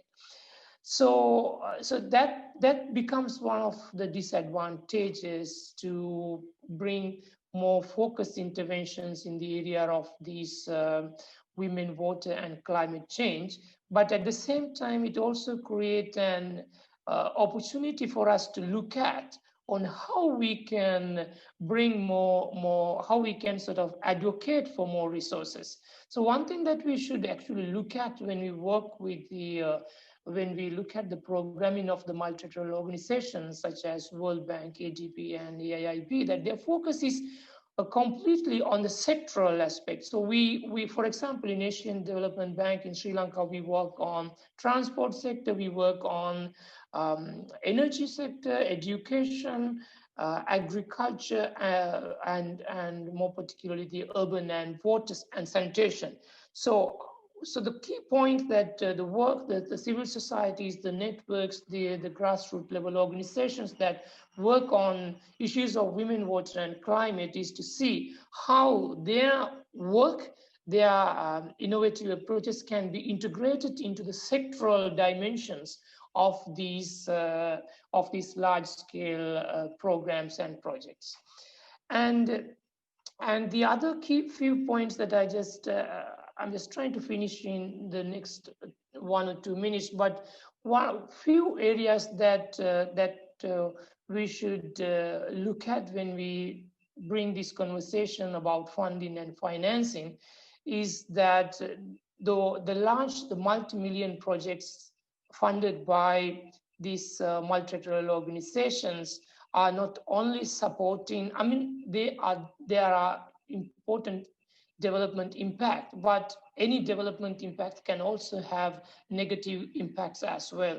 So whenever we implement a project such as the agriculture or water supply and sanitation, there can be issues of environmental safeguard, social safeguard, and these organizations have inbuilt systems to address, to mitigate and address some of these negative impacts of environment and social systems, including through community consultations with local organizations, women's rights organizations, environmental organizations, and also establishing community grievance mechanisms and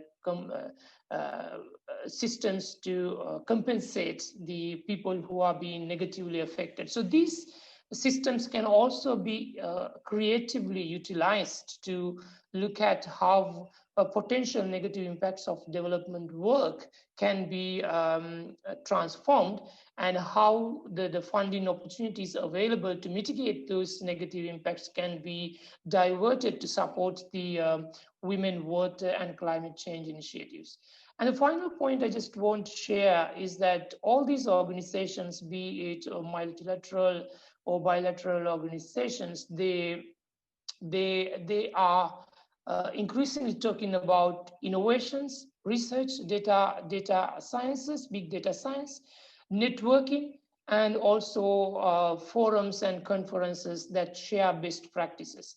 I just want to bring one example from the work that we did in a network called WePower, Women in Power Sector, where World Bank initiated an ADB joint with them to bring women engineers and women professionals into a forum in all the South Asian countries to increase their participation and leadership. And World Bank is just heading a similar network on we acquire women in a water sector. So these sort of professional networks, bodies are becoming more increasingly a platform that can work with these multilateral organizations and create a platform for dialogue, innovations, and also for sharing resources. And Thank you. Yeah. Okay, so I'll stop there. I'm sorry, I've taken a few more minutes than I expected. Thank you. No, don't worry. Thank you very much. Finances is a big issue, so I think that also needs time. But we do find that it's very difficult for NGOs and women organizations to get to these finances. But we have talked about that. The next presenter will be Christian Severan. He is the coordinator of the Global Environment Facility, International Waters focal area, and manages the local areas engagement across geographical regions as well as globally. He has been working for the GEF since 2005. The GEF is the largest funding mechanism for multi-country collaboration on shared water and marine resources, with 156 GEF recipients countries and 24 non-recipient countries working together to manage their transboundary water resources. So, Christian, the floor is yours, and good morning. I know it's very early for you. Good morning. Yes, it is rather early here in Washington, D.C. So thank you so much for inviting me today. And before we get started, I just want to make a short clarification to you, Lisa, because you pointed out earlier we often end up in all-male panels, and I will tell you that we were invited to this panel, and I do realize we are 3 able-bodied men sitting in the panel, but I think that the organizers have thought about that before they actually invited us. But anyway, just a short note. Because it came to my mind, I'm very cautious about this whenever I join the panels these days, that we have a fair representation of everybody that are part of the processes. So for the GEF, as was just said, we are a fairly large funder. We have, apart from the roughly $2 billion that we have managed over since 1992 within international waters, the GEF as a total have given up grants around 20 billion over the last close to 30 years, and with a total co-financing for around $107 billion. So this is a fairly big organization. We are very lean. Our main office in DC, and our only office, that is, we roughly have 75 people working, managing this amount of money. So we are trying our best to adhere to all these different policies and requirements coming down from countries, donors, and just from being a global stakeholder. We do also manage something called the Small Grants Program, and I think that's very relevant to some. I saw a lot of the chat comments just over the last couple of minutes. And the Small Grants Program is indeed set up for supporting CSOs and NGOs globally. And if you look at the website, both the GF but also UNDP have a site that actually talks to this. There are some very distinct publications talking about the role of women as environmental custodians, and I think that is actually the main point here, that it's really important to think about. When we look historically at this, I mean, since I was said, I've been in the GF for a while. When I started, it was not really a big issue. It was not really there. Gender aspects were talked about, but not really. There was not really anything really embedded into the project structure. Whereas in 2011, we did come up with a framework, a mainstreaming, a GEF policy and gender mainstreaming, together with all our partners, of course, all the GEF agencies. And that has since then been applied. So it's not something I mean, I think we can all do better, but we have been trying at least for the last nearly 10 years and ensuring that this is part of our projects. So this means that if any country wants money from the GF, they need to make sure that they're gender mainstreaming, and all these different policies, there's 10 or 15 indicators that needs to be addressed. And it's not only about the disaggregated sexual data. I mean, to me, it's easy to count. We can all tally up, say, oh, this many men, this many women in a meeting, but that to me makes very little difference when you start looking at decision making and so forth. So I think it's a good indicator. It's fine, it's there, but it's not really talking about the change that needs to happen. And but anyway, so we have this framework of different indicators that are now being applied very rigidly throughout all our projects, from very early inception, from concept idea all the way through implementation. And this means that it forces countries, governments, NGOs, CSOs, and so forth throughout the whole project cycle to actually embed these into the reporting structure.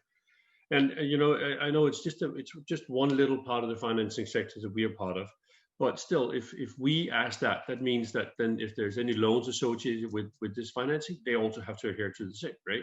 At least to some extent. So it's a conversation starter. It has meant that a lot of organizations now have this fully fledged, and it also drips into governmental processes. And I think that's where it needs to be heading, right? We need to find out how do we ensure that there's this shift of gender inclusion and indicators that are able to capture some of the mainstreaming going on. How do we do that? And I don't think we have the answer now. I think that we can all be smarter on this, and it's as I said, it's a process, but we have to start somewhere. And we came up with these indicators. It was an interesting process. I was part of the whole thing, and I've been working on this issue for a number of years now, so yeah, 10, 11 years at least. I will say just a couple of reflections on where we are right now. COVID, as we unfortunately all are working with and around and in the middle of, I think it forces a behavioral change on both on financing, but just everybody in general. And so there is this opportunity everybody's talking about that we have to change and make sure that we build back greener, bluer. And there's this green blue recovery process that needs to be mainstreamed to financing. But also think that this COVID and this whole talk about how do we make sure we build back in a more sustainable way. I think it actually includes a paradigm shift that we can use to make sure we include both gender in this whole project cycle, and in policy processes, decision making processes, and so forth. Simply because we need to think differently. I mean, we are in front of one of the biggest crises since the Second World War, I think, globally, financially, and so this will mean it has a huge impact, and we need to find out how do we deal with that. And we cannot do that if we only focus on 50% of the population. It's simply impossible. It would be absolutely stupid. I was very happy. I was only able to hear a couple of the comments this morning, but I was very happy to hear some of the examples, these local examples that to me, I think there's a very interesting local global interaction here. This pertains to the examples we heard from some of the technologies being tested, but also think the whole gender movement. So we are a global organization. We started something here that, I mean, we didn't start anything, but we have been part of this process of ensuring that we at least have gender mainstreaming indicators, and the projects are sensitive to all these issues around policy changes and so forth. But that's a global level, but at the same time, we also are very much learning from the local level. And so I think there's a very important crossroad there that we need to make sure is wide open, so we can ensure we don't sit up coming up with global things that are impossible to implement, and vice versa, where we can learn. I think there's also some dripping from global level, having some indicators that maybe that'd be easier to adapt to in a local setting, in a government setting, in a commune, or whatever it is. On capacity building, we have been dealing quite a lot with this within international waters. We have a process called IWLearn. It's a capacity building knowledge management process that's been running for 20 years within the GF International Waters portfolio. And in here, we have been working with and continuously try to become better at working and ensuring gender is part of all our projects and a part of reporting and so forth. So there are certain tools that are already available that we have developed together with our project stakeholders, and I would hope that you can have a look at that when you have time. And finally, I want to say, I mean, to me, one thing that always comes across, it doesn't matter whatever subject we talk about. It could be gender, it could be environment, it could be water security, whatever it is. It's always about building trust and understanding the partners you're with. So, I mean, the first thing is to have more of what we're doing right now, and also make sure that we have all the stakeholders there. So we not only have NGO people there, we also need the government, and we need all gender groups, both gender groups represented.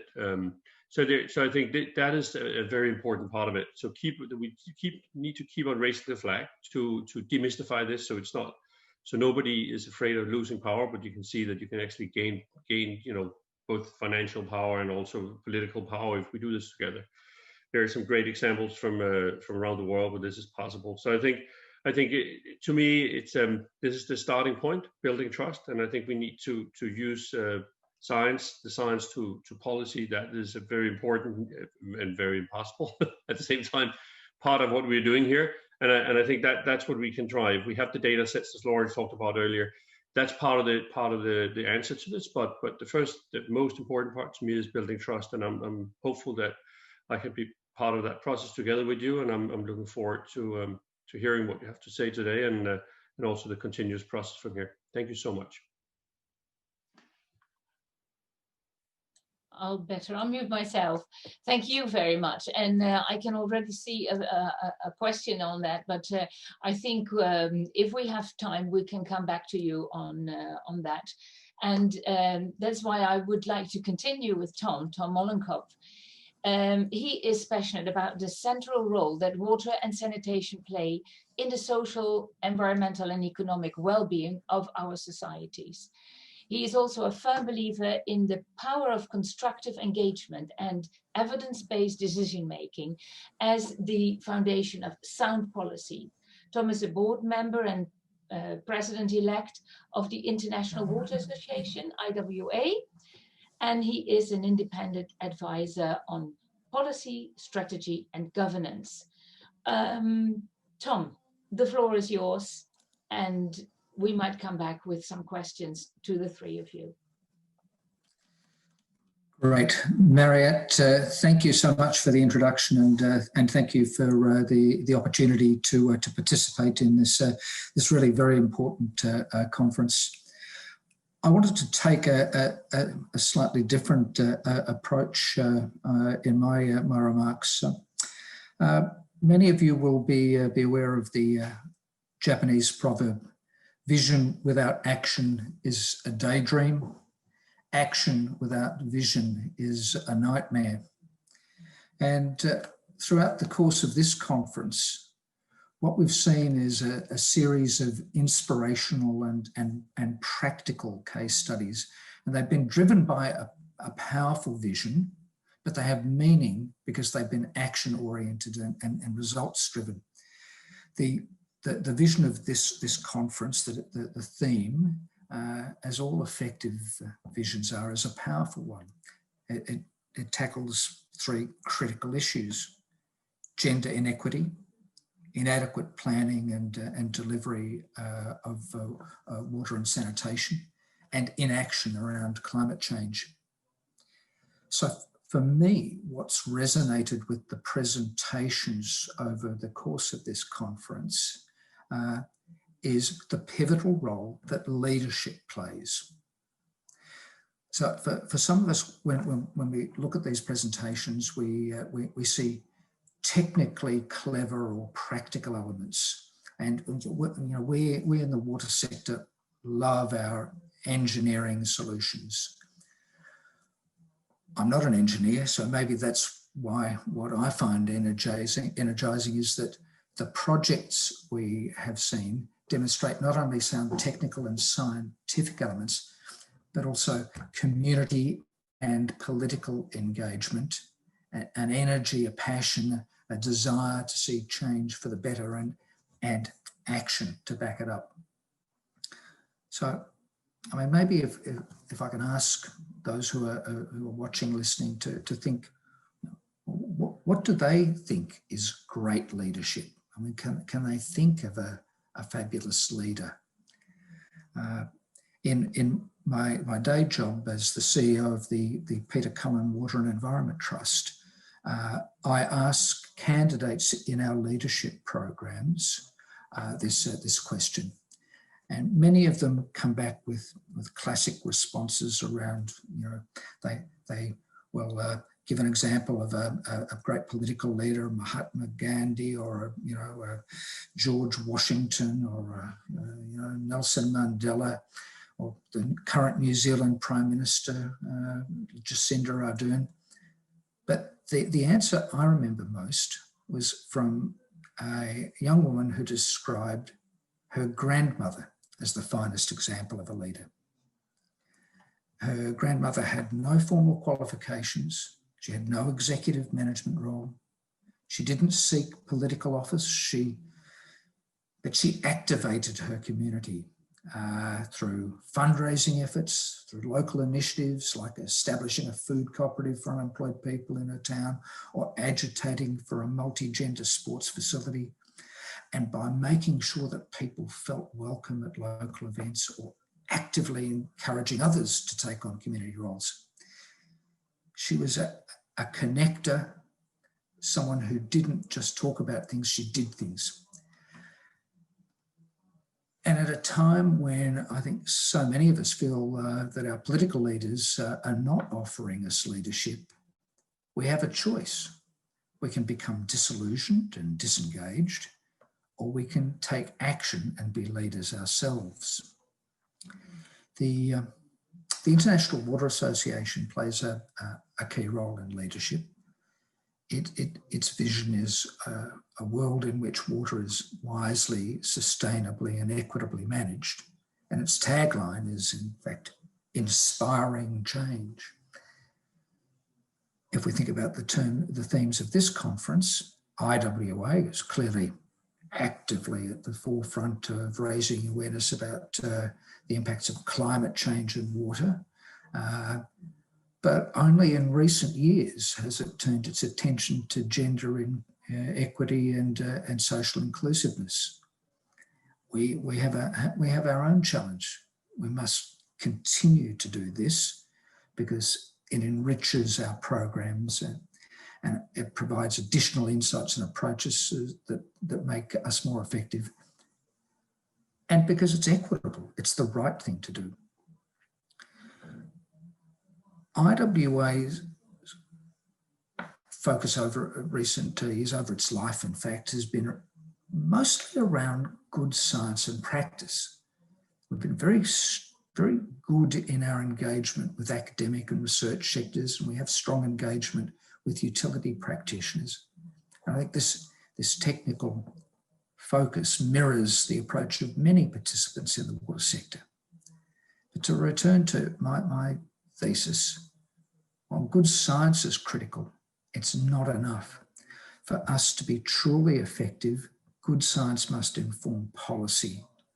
If we're to have evidence-based decision-making, we must be able to engage with policymakers in terms that they understand and in terms that will drive action or change on their part. And this again is where leadership plays such a critical role. I'm mindful that time is marching on, and you can tell that I'm incredibly passionate about the opportunities for us to convert our technical knowledge to action through offering leadership. I think it's our responsibility to do this at a local level, at a regional level, at a national level, and at a global level. I'll move on. But before I conclude my remarks, I do want to make one other observation, though, that I think we've touched on in this conference, and it's around the important role that young water professionals play and the responsibility that we have in providing them with a platform. Someone observed to me that it's very often problematic in Asian cultures where it's the grey hair that gives people the stage. Sadly, it's not just in Asian cultures. I think this is entrenched across many cultures, but it would be arrogant, I think, for us to think that only older professionals have the knowledge, have the answers.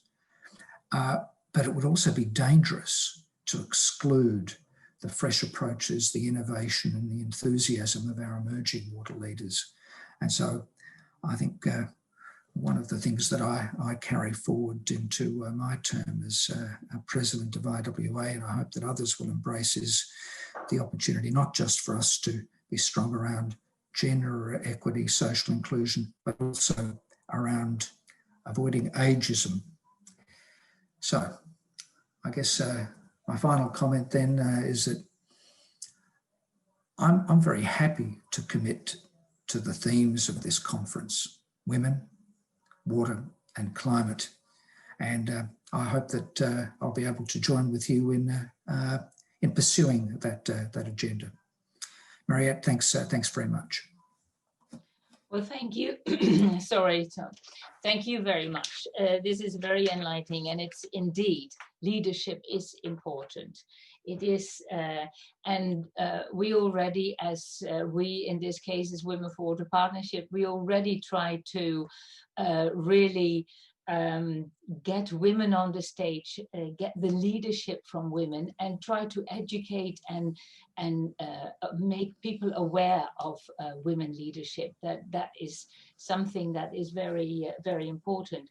You were talking about recently we are looking at gender equality and women involvement.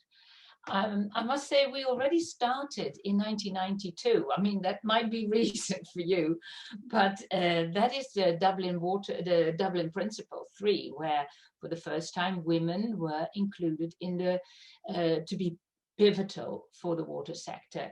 And in 1995 in Beijing, it was the first time that really we said we need not women taking over, but join together, collaborate, cooperate, and to have leadership from women as well.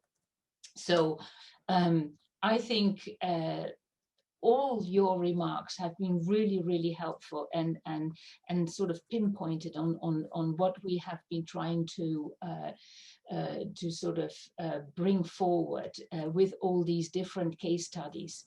I think that looking at the time that we will react to all the questions that have come in, and we will send them to you if you haven't answered them yet. But I think the closing remarks and the wrap up will be best done by Kusum.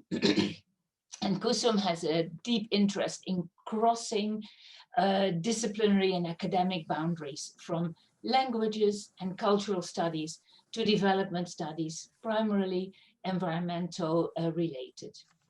And over the decades has become an internationally recognized multidisciplinary skill development professional. Her work in environmental studies covers water resource management and advocacy, principally focusing on a range of ground level issues in Sri Lanka, including catchment conservation and ecosystem awareness for communities and schools in the tea estates of Sri Lanka. But you have heard a lot about that. So I would like to give the floor to Kusum to sort of for her closing remarks. Thank you, Kusum. Thank you very much, Marit. Ayubowan to everyone. And thank you very much being with us here. It's been a long march for gender and water, and the long march continues. So we are very happy to have you as partners.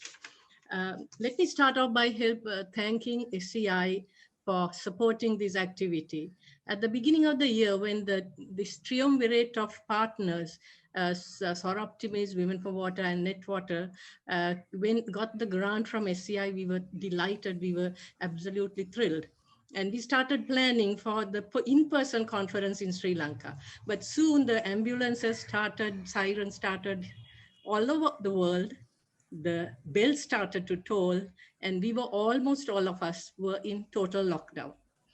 The Sri Lankan group, the planning team, went through multiple changes, from the perils of having no electricity, no power, no internet, monkeys jumping on transformers, partners going into quarantine lockdown, you name it, we had it. And but we have sort of worked our way through with the support of the three international organizations, displaying the resilience, the collective commitment, and the passion for water to this point where we are able to come to the successful closure of this activity. Let me start off by thanking Honorable Dinesh Gunawardena, Minister of Foreign Affairs. It was no easy task for the very senior cabinet minister to come and take time with us in this pandemic period. Almost all of us are in quarantine lockdown. But the minister has a long-term interest and a track record in passionate commitment to water and water security. So we were very pleased to have at his inspirational address as chief guest. And at the same point, I would like to remind all of us of the outcome of the Hague Forum in the year 2000, the World Water Forum, where we were talking about accessing political decision makers. And this is an activity that I think we need to go back to and remind ourselves once in a while at least. We were also very fortunate to have the former Minister of Water of Nepal, Deepak Gewali. Deepak, whenever he comes on stage or on the Zoom, he pricks our conscience. He prods us to look beyond our comfort zone. And his comments on the eagle science and the toad science, it emphasizes the underlying themes of this conference, the need to look beyond the water management agencies and the ministries to the point of view of the lowest possible level of communities, especially the most underprivileged, the women and children there. And also in parallel, the role of the community catalysts and social auditors in creating these communities to have a voice. So when we talk about Deepak, he would bring us to the plight of the Nepali laborer who's supposed to be, having hand washing as their only protection against COVID. But with 3 liters of water a day, how do they wash their hands, have their dal bath and also wash their bottoms? I would like to thank the case holders who have been with us throughout this activity. Calcutta, West Bengal, Bangkok, Nepal, Sri Lanka, and Indonesia. Meena, Ampai, Amrita, Dilipa, Ayla, you have been great partners and you have brought us the issues that we want to highlight in the most productive manner. So thank you very much. And again, I also need to I don't know how to thank the moderators, the international experts, and most of all, the young water professionals who answered our call, who stuck by us through this difficult time, and who all of us collectively managed to create exactly what we want to do. We want to have this platform talking about women, water, and climate, and you made it come alive. You made it speak for itself. So thank you very much for all the work that you did. Misaka and the Sri Lankan team, we were very disappointed when Voice of Water didn't happen, because this was our chance to create a comprehensive, cohesive platform and bring in decision makers, political decision makers in. But the corona beat us to it. But challenging the tyranny of the status quo is where we are standing and where we would want to take this activity further. So thank you very much, all of you from the Sri Lankan team once more. Coming to the panelists and your comments, I'm probably not going to do justice to the activities that you have pinpointed, the issues that you have raised, and the way forward that you have given us. So giving so generously of your experience and your expertise. Deepa, I really need to talk about this entrenched inequalities and the corridors of power, and how these transformative approaches that we have been talking about has been, should be a point of reflection for the way forward. Lawrence, again, thank you for coming here from WwAP. And we are talking about your words reinforcing the need for data, sex aggregated data, and the capacity building which goes with it. Thank you also for your comment on the Singharaja forest. Here, I would like to say that, the Sri Lankan team is standing on the shoulders of giants, champions of environmental and water issues who had gone before us, and in supporting the protection of our water towers. And I would like very much to mention one particular person who passed away recently, my good friend, the late Kamini Vitarana. Lisa, the comments that you have made, you know, I also thought of something. Why, you remember Henry Higgins and Eliza Doolittle? Why can't a woman be more like me? So perhaps, you know, we do need to talk about even this small point of women not being able to talk really resonates with me, because in every farmer organization that I have gone to, the women said, oh, we don't know how to talk. We don't know what to tell. This is not the language, especially in a country like Sri Lanka, where you have two registers, a spoken register and a written register. The written register, you know, is the educated people talking, you know, the higher register. And the women say, oh, we don't know how to talk there. But I'm also reminded of this IHE trained engineer when we had the first ever training for NetWwater, came and said, I have only done one presentation in my life, and that was for my MSc at IHE. So maybe we need to talk and about women learning to talk across the different borders. Transformation investments for talking with the donors, the states, the collaboration in getting this donor state activity together. I'm reminded of the Voice of Water and the banker from Mr. Hemantha, who talked about ROI, return on investment. Maybe we need to work on explaining to these agencies, the multilaterals, the best return on investment that they can get is by investing on women. Chris, thank you very much for talking about the change which needs to happen in the larger sector and the role of Jeff. And I've been pointing that COVID could be a disaster, which we can turn into an opportunity. If we can use it to get this behavioral change, and if we can use the pandemic as a challenge, not as something where we, you know, go into our holes and say, oh boy, I'm going to have it, you know, this is all, this has finished my life, it has finished my activity. No, this is a challenge. And here, this is where we would like from NetWwater to go into our AAA. If I lean back, you can see the AAAs. Awareness, advocacy, and water. This is the time we talk about awareness, because we can't do it very much on the ground. But we can use this to plan for advocacy and then go into action. So thank you very much. Tom, you are always with us in this vision leading to action. What kind of vision? And that action without vision is a nightmare. The pivotal role of leadership, especially for young water professionals. This is something that IWA has told, which really resonates with me. And I do like the reference to the Asian notion of seniority, you know, bureaucracy. If you're old and senior, you will be listened to. And if you're junior, you know, get into a corner and wait your chance till you become senior. But our young water professionals, with your support, will be given all the opportunities. Let me highlight that the two people who came from Sri Lanka, one Dilipa and the other one Oshadi, are probably presenting for the first time internationally. We need to make these opportunities for them. And again, that good science must inform policy. Good science is what we've all tried to do, but good science does not only come from scientists, it also comes from people on the ground with their indigenous knowledge. So good science is bringing the two streams together. So thank you very much for that. Finally, as we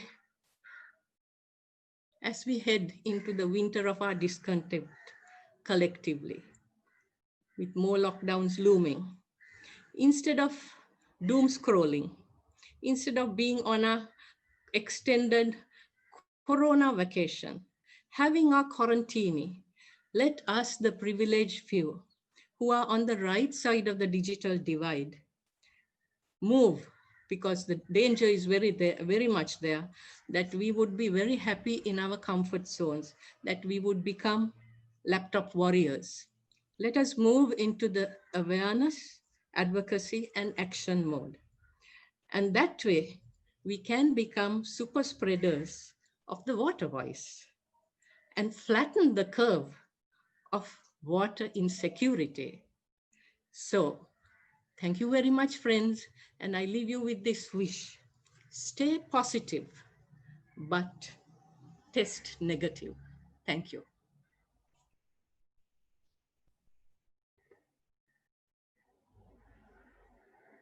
Thank you very much.